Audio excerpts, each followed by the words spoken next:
నమస్తే, welcome to KR TV. నేను మీ క్రాంతి. ఇవాళ మనతో ఉన్నటువంటి స్పెషల్ గెస్ట్ రాజేష్ మహాసేన గారు ఉన్నారు. ముందుగా వెల్కమ్ చేద్దాం. నమస్తే అన్న. నమస్తే. బాగుర్రా? బాగున్నా. బాగుండ్రా? హ్యాపీగా హ్యాపీగా ఉన్నాను. నిజంగానా? నిజమన్నా, నిజంగా హ్యాపీగా నిజంగానే గుండెల మీద చేసుకొని చెప్తారా హ్యాపీగా ఉన్నా? గుండెల మీద వేసుకుంటాను, తల మీద వేసుకుంటే ఎక్కడ వేసుకున్నా హ్యాపీగా ఉన్నాను. అనవసరంగా టీడీపీలోకి వచ్చినానని ఒక్క క్షణమన్నా బాధపడ్డారా లేదా? ఓపెన్ గా చెప్పండి. లేదు, ఓపెన్ గా లేదు, బాధపడి ఒక్కసారి కూడా ఒక్కసారి కూడా బాధ. వచ్చిన పదవులన్నీ ఒకటి పోతా ఉంటే కూడా బాధపడలేదా? బాధపడలేదు. ఇప్పటికి కూడా నిజంగా బాధపడలేదు. ఇప్పటికి కూడా. ఎందుకు అంటే పదవుల కోసం రాలేదు నేను నిజానికి పాలిటిక్స్లోకి. అయితే పదవి ఉంటే నాతో పాటు ఉన్న వాళ్ళకి ఇమీడియట్గా నేను ఏదైనా చేయగలుగుతాననే ఇదైతే ఉంది, నమ్మకం ఉంది. కానీ పదవి కోసమే నేను తెలుగుదేశం పార్టీలో జాయిన్ అవ్వటం కానీ, పదవి కోసమే జగన్మోహన్ రెడ్డి గారి మీద పోరాటం కానీ చేయలేదు. కాబట్టి అది పోతున్నప్పుడు అంటే చుట్టుపక్కల వాళ్ళు ఏమనుకుంటున్నారు, చుట్టుపక్కల వాళ్ళు లేకపోతే వైసీపీ వాళ్ళు ఏదైనా హేళన చేస్తున్నారనే కొంచెం అనిపించినా కానీ పదవి పోయిందనే బాధ అయితే ఏ రోజు లేదు. ఇంటర్వ్యూలో అంటే బేసిక్గా మీరు ప్రిపేర్ అయ్యి వచ్చారు అనుకుంటాను నేనైతే. ఇంటర్వ్యూ అంటే కొంత క్రిటికల్గానే ఉంటుంది. సాధారణంగా మిమ్మల్ని ఏదో జోకడానికి, మిమ్మల్ని లేవట్టడానికి అయితే ఇంటర్వ్యూ చేయాలి. కరెక్ట్ అన్న. ఏదైనా అడగొచ్చు కదా? ఏదైనా డెఫినెట్ కదా, షూర్గా. షూర్. మళ్ళీ ఇది తీసేయాలి, అది తీసేయాలి అని అంటే కూడా తీయాలి. ఇంతకుముందు మనం మాట్లాడాం, నేను మీకు ఏదైనా చెప్పాను అలాగే. మీరు అప్పుడు చెప్పలేదు, ఇప్పుడు పరిస్థితి వేరు కదా. ఇప్పుడు కూడా చెప్పను. ఎన్ని కండవాలు వేసుకోరు మీరు? మొత్తం మీ మెడల్ ఎన్ని కండవాలు వేసుకోరు? వైసీపీ కొండ వేసుకున్నాను. అంటే నేను కావాలని వేసుకోలేదు, ఆయన వేసాడు. మీరు కావాలంటే మొన్న ఎట్లా జయసుధ్ గారి వాళ్ళ అబ్బాయి ఒక ఇంటర్వ్యూలో మాట్లాడాడు. వాళ్ళ అమ్మగారు ఇద్దరు ఆయన దగ్గరికి వెళ్ళారట. వెళ్ళినప్పుడు ఆ యాంకర్ గారు అడిగారు, మీరు వైసీపీలో జాయిన్ అయ్యారు కదా అంటే, నేను జాయిన్ అవ్వలేదండి, వెళ్ళినట్టు నాకు కండువా వేసాడు. ఏమో అక్కడ వెళ్ళిన వాళ్ళందరికీ వేసేస్తాడు అనుకుంటా అన్నాడు ఆయన. అలాగే నాకు ఆ వీడియో ఆయన మాట్లాడినప్పుడు చూసినప్పుడు నన్ను నేను చూసుకున్నట్టు అనిపించింది. ఎందుకంటే ఆ రోజు నేను జగన్ గారితో మాట్లాడదాం రండి అని పిలిచారు నన్ను. మాట్లాడదామని వెళ్తే ఆయన ఇలాగ టేబుల్ మీద ఉన్న కండు తీసి అని వేసాడు. నేను ఆయనతో మాట్లాడాలని, మా సమస్యల కోసం మాట్లాడాలని వెళ్ళాను. ఆయన ఒప్పుకుంటే ఆ పార్టీలో జాయిన్ అవుదామని వెళ్ళాను. నేను అందుకే వెళ్ళాను. ఉన్నది సాపునే ఉన్నది ఉంది అప్పటికి సాఫ్టే పోయి జాయిన్ అయిదామన్న దాంట్లో ఉన్నారు, కన్సర్న్ లో ఉన్నారు మీరు. సో ప్రాబ్లం లేదు, కండువా కప్పినా ప్రాబ్లం లేదు. కానీ ఒకవేళ పార్టీలో జాయిన్ అవ్వాలనుకోండి, ఇప్పుడు నేను మొన్న టీడీపీలో జాయిన్ అయ్యాను. దాదాపు ఒక 5,000-6,000 మంది కార్యకర్తలతో వెళ్ళి జాయిన్ అయ్యాను. అప్పుడు ఒకవేళ వైసీపీలో జాయిన్ అవ్వాలన్నా అంతే మందితో వెళ్ళి జాయిన్ అవుతాను. గ్రాండ్గా జాయిన్ అవుతుంది. ఏ లీడర్ అన్నా సరే తనకున్న బలాన్ని మొత్తం చూపించి గ్రాండ్గా జాయిన్ అవ్వాలనుకుంటాడు పార్టీలో. అంతేగాని ఒక్కడే వెళ్ళి కండు వేయించుకుని వచ్చేయాలని అనుకోడండి. అక్కడ నేను వెళ్ళినప్పుడు అదే జరిగింది. యాక్సిడెంట్లుగానే కండు. ఎన్ని రోజులు ఉన్నారు మీరు వైసీపీలో? వైసీపీలో ఒక 8 to 9 months ఉన్నాను. అంటే ఎలక్షన్ ముందు 3 months, ఎలక్షన్ అయిన తర్వాత 8 months, 11 months ఉన్నాను. 11 months ఉన్నారు. 11 months లా ఫోర్సబుల్ గా మీ మెడల కండవ పడ్డది అని అనుకుందాం ఒక నిమిషం. మీరు బయటకు వచ్చిన వెంటనే, అంటే ఇప్పుడు కండవ పడ్డది అని అంటే మీరు ప్యాలెస్ నుంచి బయటకు వచ్చిన వెంటనే మీరు చెప్పొచ్చు కదా, నేను ఫోర్సబుల్ గా నా మెడలో కండవ పడ్డది, నేను ఇష్టపూర్వకంగా ఏమి వేసుకోలేదని ఒక వీడియో బయట చేయొచ్చు కదా. చేశానంటే ఏం చేశానంటే ఫోర్స్ఫుల్ అన్న పదం ఉపయోగించలేదు. నేను పార్టీలో జాయిన్ అవుదామని రాలేదు, కానీ జగన్ గారు తీసి కండువా వేశారు. ఆయన వేసినప్పుడు వద్దని అనాలని అనిపించలేదు. కానీ మీరు ఒకసారి ఎప్పుడన్నా వీలైతే ఆ వీడియో చూడండి. ఆయన కండువా వేస్తాడు, కండువా వేసి నేను ఇలాగ వెనక్కి వచ్చి ఇంకొక ఆయన కండువా వేసేలోపు ఈ కండువా తీసి నేను జేబులో పెట్టేస్తాను. ఎందుకంటే అక్కడ ఏమి కెమెరాలు లేవు. నేను ఇలాగొచ్చి ఇంత సీక్రెట్గా జాయిన్ అవ్వాల్సిన అవసరం లేదు. అలా జాయిన్ అయితే నన్ను నమ్మిన నా తమ్ముళ్ళు కొంతమంది, నా క్యాడర్ ఉంది, వాళ్ళు ఏమనుకుంటారు, మాకు కూడా చెప్పకుండా నన్ను జాయిన్ అయిపోవాల్సిన అవసరం ఏంటి, అయితే అక్కడ ఏదన్నా మాట్లాడుకున్నారేమో, బేరాలు ఏమన్నా కుదిరి అలా జాయిన్ అయిపోయామో అనుకుంటారు. అనుకుని నేను దానికి ఇబ్బంది పడి ఆ రోజు బ్రదర్ అనిల్ గారితో కూడా చెప్పాను, అన్న ఏంటి మీరు మాట్లాడదామని పిలిచారు, అది ఓకే అంటే నేనే జాయిన్ అవుతాను గ్రాండ్గా, మీరు ఇలా కండువా వేశారు, దయచేసి ఇది బయటికి వెళ్ళకుండా చూడండి, ఇది కానీ బయటికి వెళ్తే నన్ను అపార్థం చేసుకుంటారు, నా క్యాడర్ అపార్థం చేసుకుంటారు అని ఆయన రిక్వెస్ట్ చేశాను. రిక్వెస్ట్ చేసి బయటకు వచ్చి ఒక వీడియో మాట్లాడాను. నేను వెళ్ళాను, ఆయనతో మాట్లాడాను జగన్ గారితో. జగన్ గారు నువ్వు ఇచ్చినవన్నీ నేను చూశాను, అవి నీ డిమాండ్స్ కాదు నా బాధ్యతలు అని చెప్పాడండి ఆయన. ఇవన్నీ నా బాధ్యతలు చేయాల్సినవి అని. ఆ పక్కన ఉన్న కేఎన్ఆర్ మొన్న ఏదో బయటకు వచ్చింది, వైరల్ అయ్యాడు. కేఎన్ఆర్ చెప్పి రాజేష్ మన పిల్లోడే, నీకు డైరెక్ట్ ఉంటాడు, ఇంకి నాకు మధ్యలో ఇంకెవడో ఉండడు, ఆయన నెంబర్ నువ్వు నీ నెంబర్ ఆయన ఎక్స్చేంజ్ చేసుకోండి అన్నాడు. అన్న తర్వాత నేను బయటకు వచ్చాక నేను వెళ్ళింది హామీ తీసుకోవడానికి, హామీ ఇచ్చాడు ఆయన. అక్కడ కండువా వేయకుండా ఒక 4 రోజుల టైం అయితే ఇంకా గ్రాండ్గా జాయిన్ అవుతున్నాను. అప్పుడు బయటకు వచ్చాను, ఆయన మాట్లాడాడు, మనకు హామీ ఇచ్చాడు. కానీ కండువా అనేది మాత్రం యాక్సిడెంటల్గానే పడింది. ఓకే, నో ప్రాబ్లం, మనం పార్టీ కోసం పనిచేద్దాం అనుకుని పనిచేశాను. నేను ఈ మాట అంటున్నందుకు మీరు ఏం ఫీల్ అవ్వను. రాజేష్ మహాసేన తిన్నింటి వాసాలు లెక్క పెడతా లెక్క పెడతలా? లెక్క పెట్టడండి. మరి ఎందుకు వైసీపీని ఎందుకు అంత హేళన చేస్తూ, అంత చీప్‌గా మాట్లాడుతూ, జగన్‌ను మాట్లాడుతూ ఎందుకు మీరు అట్లా చేస్తారు? ఫస్ట్ పాయింట్ ఏంటంటే వైసీపీ దగ్గర నేనేం తినలేదండి. తిన్నింటి వాసాలు అన్న మాట చెప్తున్నాను. మీ తినటం మీ అంటే మీ మీలాంటి వాళ్ళకు అంటే మీలాంటి వాళ్ళకు మిమ్మల్ని ఒక స్థాయిలో పిలిచి అంటే ఒక కండువా వేయడం అనేది సరే ఫోర్సబులా లేకపోతే మీకు ఇష్టం ఉందా లేదా ఆ టైంలో వేయడం అనేది జగన్ చేతుల మీద అనేది ఒక గొప్ప విషయమే కదా, గొప్ప విషయం అండి అప్పుడు. యాక్సెప్ట్ ఆ చేస్తారు. సమయానికి అది. సో, మరి అట్లాంటప్పుడు మీరు మళ్ళీ ఇప్పుడు బయటకు వచ్చి మీ అవసరాల రీత్యా ఇలా జగన్మోహన్ రెడ్డిని ఇష్టం వచ్చినట్టు అనడం ఉమ్. అంతే కదా దాన్ని. అది నా అవసరాల రీత్యా కాదండి. నిజానికి నా అవసరాలు ఆలోచించుకుని ఉంటే నేను జగన్ ఒక్క మాట కూడా అనాల్సిన అవసరం లేదు. ఎందుకంటే ఆయనకి జగన్ ఆ, జగన్ జగన్ జగన్ గారు గారు ఓకే జగన్ అంటే మీరు జగన్ అని ఫ్లోలో వచ్చింది. జగన్ గారిని ఒక్క మాట కూడా నేను అనాల్సిన అవసరం లేదు. ఎందుకంటే ఆయన నాకు పర్సనల్గా నన్ను అటాక్ చేసిందో నాకు నష్టం చేసిందో ఏమీ లేదు. కానీ నేను ఏ కారణాలతో అయితే ఆయన కలిశానో, ఏ సమస్యలు అయితే ఆయన దగ్గర తీసుకెళ్ళానో ఆ సమస్యలకి పరిష్కారం ఇవ్వాల్సిన బాధ్యత నాయకుడిగా ఆయన మీద ఉంది. ఎందుకంటే మీరు ఒక్క మాట మీరు ఆలోచించి చూడండి. నాకు ఈ రోజున నేను ఇబ్బందులు పడుతున్నాను నా పార్టీలో కూటమిలో అంటే దానికి కారణం కేవలం నేను జగన్ గారి దగ్గర ఉన్నప్పుడు ఆయన కోసం నేను మాట్లాడిన మాటలే. మీకు బేసిక్ గానే నోటి దూలు ఎక్కువ, ఓపెన్ గా మాట్లాడు. నోటి దోల అంటే మనం ఒప్పుకోండి మాట్లాడుకోవాలండి. దీన్ని. ఇప్పుడు అంటే ఒప్పుకోవాలి మీరు దీన్ని కాదండి, first. బాలయ్య బాబు డైలాగ్ ఒకటి ఉంటుంది, మీ నాన్నగారు అంటానికి ఇంకో మాట ఏదో చెప్తారు. ఆ. ఆ రెండింటికి చాలా తేడా ఉంటుంది. రెండింటి అర్థం ఒకటే. ఆ, అయితే మీరు మీకు నచ్చని వ్యక్తి గురించి మాట్లాడేటప్పుడు నోటి దోల అంటారు. ఆ, అదే మనకు నచ్చిన వ్యక్తి మన తరపున మాట్లాడుతున్న వ్యక్తి అంటే నన్ను అనుకున్న వాళ్ళు నా వెనకాల ఉంటారు కదా, మా అన్న మా కోసం ధైర్యంగా ఎవరినన్నా ఎదిరిస్తాడు, ఎవరినన్నా సరే ఆడు ఎంత బలవంతుడైనా లెక్క చేయకుండా అటాక్ చేస్తాడని చెప్తారు. అంటే మీరు ఏపీలో తిట్టిన వాళ్ళని ఎవరు చెప్పండి, ఎవరిని తిట్టలేదు? ఎవరిని తిట్టని చెప్పండి. అందరిని తిట్టిరు. యా. పవన్ కళ్యాణ్ తిట్టిరు, బాబుని తిట్టిరు, లోకేషన్ తిట్టిరు. ఏమని తిట్టాను? వీడియోలు చూపియాలా? వీడియోలు చూపించొద్దండి, ఏమని తిట్టాను మీరు నోటితో చెప్పింది చాలు. వీడియోలు చూపిస్తే అయిపోతుంది. మీరు జగన్మోహన్ రెడ్డిని తిట్టిరు. అంటే అందరిని తిట్టడం ఎందుకు? ఇప్పుడు నేను జగన్ గారి కోసం వైసీపీలో పనిచేస్తున్నానండి. అప్పుడు నేను వైసీపీ సోల్జర్ని. నేను వైసీపీ సోల్జర్గా ఉన్నప్పుడు జగన్ గారి శత్రువులందరూ నాకు శత్రువులే. ఇప్పుడు ఎగ్జాంపుల్ మీకు ఐపీఎల్ వచ్చింది. ఐపీఎల్ ఈ రోజున ఈ టీంలో ప్లేయర్ ఆడతాడు, ఇదే ప్లేయర్ మళ్ళీ వచ్చే సీజన్ ఇంకో దాంట్లో ఆడతాడు. ఈ టీంలో ఆడినప్పుడు అతను ఫుల్ ఎఫర్ట్స్ ఈ టీం కోసమే పెడతాడు. అవతల ఫ్రెండ్ ఉండొచ్చు బౌలర్, అయినా ఆ బౌలింగ్ నేను క్షమించడు, అటాకే. అంటే ఆ టీంలో ఆడేవారు అంటే ఐపీఎల్ రూల్ న్యాయం చేసిన అంటారు మీరు. నేను వైసీపీలో ఉన్నాను. వైసీపీలో జగన్ గారిని ఎవరెవరైతే అటాక్ చేస్తున్నారో, ఎవరెవరైతే ఆయన గురించి మాట్లాడుతున్నారో ప్రతి ఒక్కరిని నా సొంత శత్రువు. అంటే మీరు అవకాశవాది కావచ్చు అయితే. అది అవకాశవాదం అంటే నేను ఏదైనా ఆశించి చేస్తే, నేను ఏది ఆశించకుండా చేస్తే దాన్ని విశ్వసనీయత అనొచ్చు కదండి. విశ్వాసంగా పనిచేస్తాను. ఒకరి దగ్గరనే ఏళ్ళ తరబడి సంవత్సరాల తరబడి ఎటువంటి పదవి ఆశించకుండా మీరు పనిచేస్తే నేను ఆ మాట అందు. రాజేష్ మహాసేన అనేటోడు నిస్వార్థపరుడు, నమ్ముకున్న సిద్ధాంతం పట్ల నమ్ముకున్న వ్యక్తి పట్ల డెడికేటెడ్గా ఉంటాడు ఎన్నైనా సరే అన్నందు. కానీ టకా టకా టకా టకా కట్ చేస్తే పార్టీలు మారడు, జెండా మారడు, మీ సిద్ధాంతం మారడు, మీ మాట వైఖరి మారడు, మీరు తిట్టే అవతల వ్యక్తి మారడు. ఇప్పుడు మీరు ఇంత ఫ్లోలో మీరు మాట అన్నారు సార్, సిద్ధాంతం అన్నారు, సిద్ధాంతానికి కట్టుబడి ఉంటే అన్నారు. ఇప్పుడు నేను మీ దగ్గరికి వచ్చాను, నేను మీతో కలిసి పనిచేస్తున్నాను. 2 నెలల తర్వాత నా సిద్ధాంతానికి మీరు విరుద్ధంగా ఉన్నారని తెలిసింది. అప్పటికీ కూడా నేను మీతోటే నడిచాను అనుకోండి, అది బానిసత్వం అయిపోద్ది సార్. మీరు నా సిద్ధాంతానికి వ్యతిరేకంగా ఉన్నారు, నేను పదవి కోసం కాదు కదా. జగన్ గారి దగ్గర ఉంటే నాకు పదవి ఇచ్చి ఉండేవాడు, ఎవరెవరికో ఇచ్చాడు పదవులు, నాకెందుకు ఇవ్వడు? ఆ పార్టీ కోసం అంత పనిచేసిన వాడిని, ఫ్యూచర్లో పనిచేసేవాడిని. పదవి కోసం అయితే నేను అక్కడే ఉండేవాడిని. సిద్ధాంతం దగ్గర మీకు నాకు తేడా వచ్చింది అనుకోండి, నేను మారిపోతాను. ఆ సిద్ధాంతానికి కట్టుబడి ఉన్నాను కాబట్టి ఆ రోజు జగన్ గారిని వ్యతిరేకించడం అయినా, ఆ రోజు జగన్ గారి కోసం పవన్ కళ్యాణ్ గారినో లేకపోతే టీడీపీ వాళ్ళనో నేను మాట్లాడుతున్నానంటే వాళ్ళతో నాకు పర్సనల్ వైరుధ్యం ఏం లేవు, అంటే వైరం ఏమీ లేదు. ఓన్లీ నేను ఈయన మనిషిని, ఆయన ఎవడన్నా ఏమనంటే అటాక్ చేస్తాను. రైట్. రాజేష్ మహాసేనను పార్టీలు వాడుకున్నాయా, పార్టీలను రాజేష్ మహాసేన వాడుకుంటా? నేను పార్టీలను వాడుకోవడానికి ఏముందండి, నేను ఎక్కడ స్టార్ట్ అయినా ఇంకా అక్కడే ఉన్నాను. పార్టీని వాడుకుని నేనేమో బాగుకున్నది ఎందుకు అంటే ఇప్పుడు నిజంగా మాట్లాడుకుంటే, ఓపెన్గా మాట్లాడితే మీరు నిజంగా ఎక్కడ స్టార్ట్ అయినా నేను అక్కడనే ఉన్నాను అంటారు. మీరు మంచి అత్యుత్తమ పదవులు అంటే మీరు ఏరుకోరిపోయిన పార్టీలో మీరు అనుభవించారు, ఐ మీన్ ఫేస్ చేసిండ్రు. దాని తర్వాత ఇలా మీరు నార్మల్ కార్యకర్తలాగా ఉన్నారు ఇప్పుడు. అంటే దీనికి కారణం ఏమై ఉండొచ్చు అంటారు? ఆ కారణం ఏంటనేది నాకు కూడా అర్థం కాలేదండి. నేను చాలాసార్లు ఆలోచించాను. సిచ్యువేషన్స్ ఇప్పుడు అంటే నాట్ ఫర్ ఫిట్ అని అనిపించిందా వాళ్ళకు, లేకపోతే ఏం జరిగిందని వాళ్ళు ఏమనుకున్నారు అనేది వాళ్ళకే తెలియాలి. ఇప్పుడు నేను జగన్ గారి కోసం పనిచేసినప్పుడు అంతే హానెస్ట్గా పనిచేశాను. నేనేమో ఆయన పదవులు అడగలేదు. ఏమంటే ఇప్పుడు మీరు అంటే సందర్భం వచ్చింది కాబట్టి చెప్తున్నాను.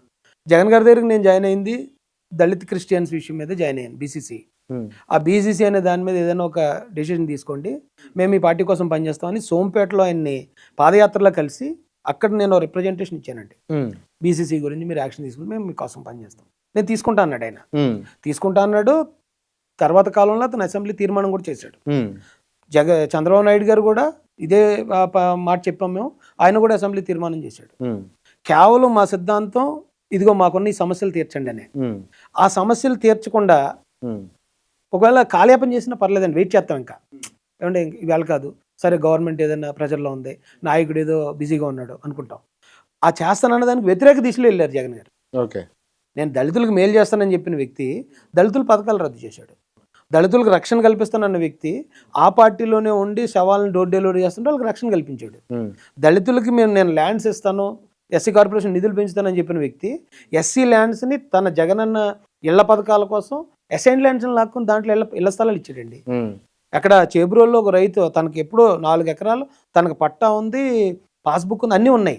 అతని దగ్గర 4 ఎకరాలు తీసుకుని మ్యాప్ వేసేస్తున్నారు వచ్చి జగనన్న ఇళ్ల పథకాలకి. అతను ఒక దళిత లీడరు, అందరికీ చెప్పుకున్నాడు. అతను బాగా తీరలేదు, నైట్ పడుకున్నాడు, పొద్దున్న చచ్చిపోయాడు. అతను ఎందుకు చనిపోయాడు అంటే గుండాగిపోయి చనిపోయాడా, లేకపోతే ఏమైనా సూసైడ్ చేసుకుంటే ఏం చేస్తారో తెలియదు. వాళ్ళ చెప్పారు నాకు ఇలా జరిగిందని. వెళ్ళి కూర్చుంటే ఇది సిచ్యువేషన్. రైట్, ఇప్పుడు మనం కాసేపు పాలిటిక్స్ అని పక్కన పెట్టి ఇప్పుడు మీరు చెప్పిన అంశం ఏదైతే ఉందో బీసీసీ అనే అంశం ఉంది కదా, ఏం జరుగుతుంది? దళితులకు నష్టం జరుగుతుందా బీసీసీలోకి పోతే క్రైస్తవ దళితులకు? అసలు వెళ్తే నష్టం జరుగుతుందా లేదా అని పక్కన పెడితే అండి, అలా వెళ్ళమంటమే అన్యాయం. అట్లా పోతాంటారు, న్యాయం కాదు. ఇప్పుడు ఇక్కడ అంబేద్కర్ గారు రాజ్యాంగంలో 4 వర్గాలను పెట్టాడండి: ఓసీ, బీసీ, ఎస్సీ, ఎస్టీ. చాలా మంది అనుకునేది ఇప్పుడు ఏంటంటే, క్రాంతి గారు మీ ద్వారా అయితే ఎక్కువ మందికి వెళ్తుంది అనే ఉద్దేశంతో నేను మేమే నమ్ముకుందని చెప్తున్నాను. ఈ 4 కూడా చాలా మంది ఏమనుకుంటారంటే క్యాస్ట్లు అనుకుంటున్నారు. వీటిని ఈ 4 క్యాస్ట్లు కాదండి. ఈ భారతదేశంలో ఉన్న 100 కోట్ల మందిని 4 విభాగాలుగా విభజించాడు ఆయన. ఆ విభాగాలుగా విభజించడానికి ఆయన కొన్ని అర్హతలు పెట్టాడు. ఏంటి అర్హతలు? ఎవరన్నా ఎస్టీలో ఉండాలి అంటే, గిరిజనులుగా ఉండాలంటే వాళ్ళు గిరిజన ప్రాంతాల్లో నివసిస్తున్న వ్యక్తులై ఉండాలి, గిరిజన తండాలు గిరిజన తెగలకు చెందిన వాళ్ళై ఉండాలి. ఇక ఎస్సీ అనే కేటగిరీకి వచ్చేటప్పటికి ఎవరినన్నా ఈ కేటగిరీలో పెట్టాలంటే వాళ్ళు కులం వల్ల అణిచివేత, అంటరానితనం, వివక్ష ఫేస్ చేసి ఉండాలండి. అలా ఫేస్ చేసి ఉన్న వాళ్ళు ఎవరైనా సరే, ఇప్పుడు ఆంధ్రప్రదేశ్లో మాలాసు, మాదిగాసు, రెల్లీస్ ఉన్నారండి. మీరు అదే యూపీకి అంటే నార్త్కి వెళ్తే మహార్లు, చమర్లు ఉంటారు. ఇలా ఆ కులం పేరుతో ఎవరైతే అంటరానితనం ఫేస్ చేశారో వాళ్ళందరినీ తెచ్చి ఎస్సీస్లో ఈ కేటగిరీలో పెట్టమన్నారు. ఈవెన్ ఎగ్జాంపుల్కి తమిళనాడులో బ్రాహ్మిన్స్ మీద అన్టచబిలిటీ ఉందనుకోండి, మీరు బ్రాహ్మిన్స్ కూడా తెచ్చి ఇక్కడ పెట్టే ప్రొవిజన్ ఆయన ఇచ్చాడు ఎస్సీలో. అంటే ఎస్సీ అనే కేటగిరీలో పెట్టచ్చు.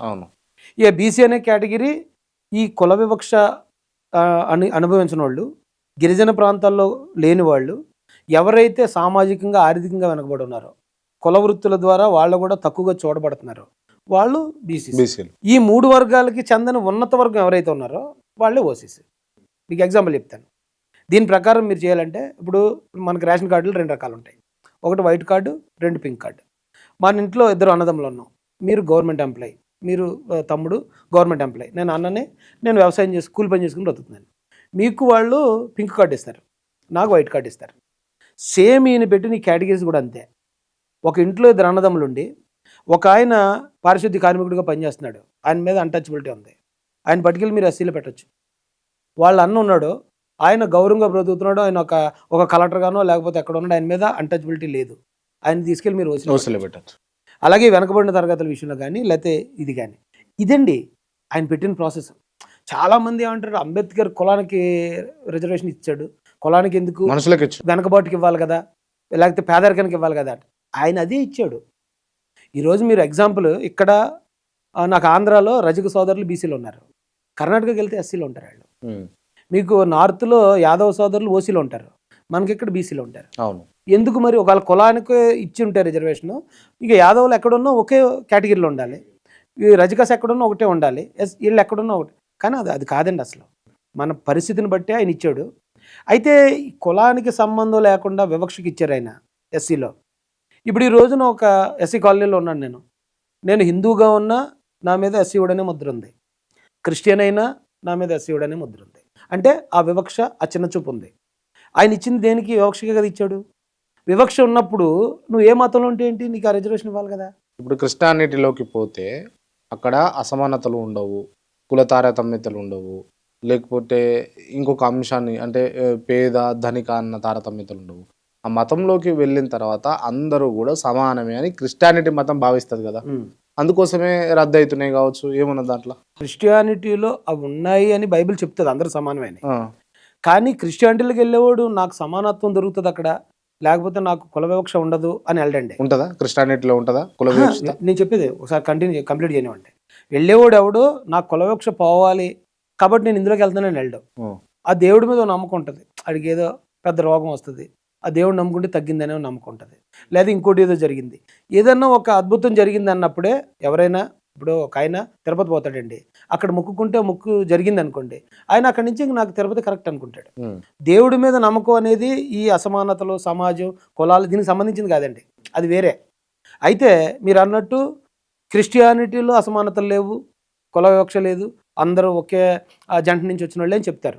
బట్ మన ఇండియాకి వచ్చేటప్పటికి మీరు ఎలాంటి మతాన్ని తీసుకురండి, ఆ మతంలోకి ఖచ్చితంగా ఈ వివక్ష, చిన్నచూపు అనేది ఎంటర్ అయిపోయింది. ఇప్పుడు నేను అడుగుతున్నా, క్రిస్టియానిటీలో అంటే ఒక క్రిస్టియన్గా మీరు చెప్పండి. క్రిస్టియనే కదా మీరు కూడా? క్రిస్టియనే కదా మీరు కూడా? అంటే దానికి మళ్ళీ ఒక పెద్ద టాపిక్ చెప్పాలండి, చెప్తాను, అది కూడా చెప్తాను. అంటే క్రిస్టియన్ కాదా కదా, ఒకటి క్లారిటీ చేయండి. ఇప్పుడు అంటే నేను క్రిస్టియన్ కాదు, మీరే చెప్పండి. నేనైతే క్రిస్టియన్, మీరు క్రిస్టియన్ అని కాదు, నేను చెప్పిన నా లక్షణాలు చెప్పిన తర్వాత క్రిస్టియన్ కాదనేది మీరు డిసైడ్ అవ్వండి. నేను ఇందాక మీకు చెప్పినట్టే నేను జైల్లో ఉన్నాను. జైల్లో ఉన్నప్పుడు నన్ను బయట తీసుకెళ్లే పరిస్థితి కనిపించలేదు. నేను ప్రేయర్ చేశాను, నన్ను బయట తీసుకొస్తే నేను నిజాయితీ బతుకుతాను, నేను తాగుడికి దూరంగా ఉంటాను, గొడవలకు దూరంగా ఉంటాను అని నేను ప్రేయర్ చేశాను. ప్రేయర్ చేసినప్పుడు మరుసటి రోజు ఎవ్వరు సపోర్ట్ లేకుండా నేను బయటకు వచ్చాను. అదొక స్టోరీ, నేను ఆల్రెడీ ఇంతకు ముందు చెప్పాను. చెప్పినప్పుడు నాకు జీసస్ మీద నమ్మకం కలిగింది. ఎస్, మనం ఏదైనా అడిగితే మనం మారుతామంటే నాకు దేవుడు ఒక అవకాశం ఇచ్చాడు, అంతే. అయితే క్రిస్టియన్స్ అనగానే చాలా ఆచారాలు, వ్యవహారాలు ఉంటాయి. నేను దాదాపు ఒక 6-7 సంవత్సరాల నుంచి నేను చర్చికి వెళ్ళట్లేదు, ఏ చర్చికి వెళ్ళట్లేదు. అంటే ఏ కార్యక్రమాలు, ఈ వ్యవహారాలు ఎవరు వెళ్ళరు. మొత్తం మా ఫ్యామిలీ మేము నలుగురువే, నేను, నా భార్య, నా పిల్లలు. ఒకవేళ ఎప్పుడన్నా కష్టం వచ్చింది అన్నప్పుడు మేము దేవుడికి చెప్పుకుంటాం మా కష్టం మా ఇంట్లో ఉండి, అంతే తప్ప నేను ఈ మతం కాబట్టి మీరు ఈ మతంలో చేరండి అని కానీ, లేకపోతే నేను ఈ మతం కాబట్టి ఈ ఆచారాల ప్రకారం ఇది చేస్తున్నానని కానీ, అలాంటిది ఎప్పుడు ఎక్కడ మీరు చూసి ఉండరు, ఎందుకంటే నేను చేయలేదు కాబట్టి. ఇప్పుడు దాన్ని బట్టి ఒకవేళ నేను క్రిస్టియన్కే చెందుతానన్నారు అనుకోండి, నేను క్రిస్టియన్నే. లేదు, అన్ని మతాలను గౌరవిస్తూ ఉండటం భారతీయుడి లక్షణం అంటారా, నేను భారతీయుడిని, నాకు ఆ ప్రాబ్లం ఏం లేదు, నన్ను ఏమని పిలుస్తున్నా నాకు ఓకే. దళితవాదాన్ని మీరు బాగా అభిమానిస్తారు కదా, and at the same time అగ్రవర్ణాలకు యాంటీగా ఉంటారు మీరు. ఒకప్పుడు అండి, ఇప్పుడు లేరు, మారిపోయారు. మాసేన రాజేష్ మంచోడు అయ్యిండా? మంచోడు అవ్వలేదు. అంటే కొన్ని నిజాలు తెలుసుకున్న తర్వాత మనిషి అంటే మారతాడు కదండి, మారేవాడే కదా మనిషి. మార్పు వచ్చింది. ఈ రోజు మనం ఒకటి చూస్తున్నాం, అది నిజం అని భావిస్తాం, రేపు ఇంకొకటి చూసినప్పుడు ఇది అబద్ధం, అదే నిజం అనిపించినప్పుడు ఖచ్చితంగా దానికి ప్రతి ఒక్క మారిరా మీరు? మారడానికి కారణం ఏంది? ఇదే చెప్తున్నాను కదండి. ఇప్పుడు గతంలో నేను ఎస్సీ కాలనీకి పరిమితం, ఎస్సీల సమస్యలు మాత్రమే చూసేవాడిని, ఎస్సీ దళిత సాహిత్యానికి బాగా అట్రాక్ట్ అయినోడిని. ఎన్నో దశాబ్దాల నుంచి, ఎన్నో తరాల నుంచి ఒక వర్గం మమ్మల్ని తొక్కేస్తుందని భావించినండి. భావించినప్పుడు ఆటోమేటిక్గా నా రియాక్షన్ అదే స్థాయిలో ఉండేది. నేను మిగతా వాళ్ళందరూ నాకు శత్రువులే. నా కమ్యూనిటీని, నన్ను, నా తాత ముత్తాతల్ని కొన్ని దశాబ్దాలుగా వీళ్ళ తక్కువ జాతి అని ఒక ముద్ర వేసి నన్ను దూరం పెట్టారు. ఎవరికన్నా మేము తక్కువ కాదనేది నా భావన, అందరికి ఉండేది మా దగ్గర ఉందని నా భావన. సో నన్ను ఎందుకు అలాగా, ఇప్పుడు ఇది ఈ బాధ అనేది, ఆ బాధ పడేవాళ్ళు మేము చెప్తాం కానండి, ఆ బాధ అవతలోడు పడ్డవాడికి తెలుస్తుంది. ఇది ఎగ్జాంపుల్, తుఫాన్లో ఉన్నవాడికి తీవ్రత తెలుస్తుంది అంటారు చూడండి. ఎక్కడికన్నా వెళ్ళినప్పుడు ఈడెవడు పలానా అన్ని చిన్న చిన్న గుసగుసలు.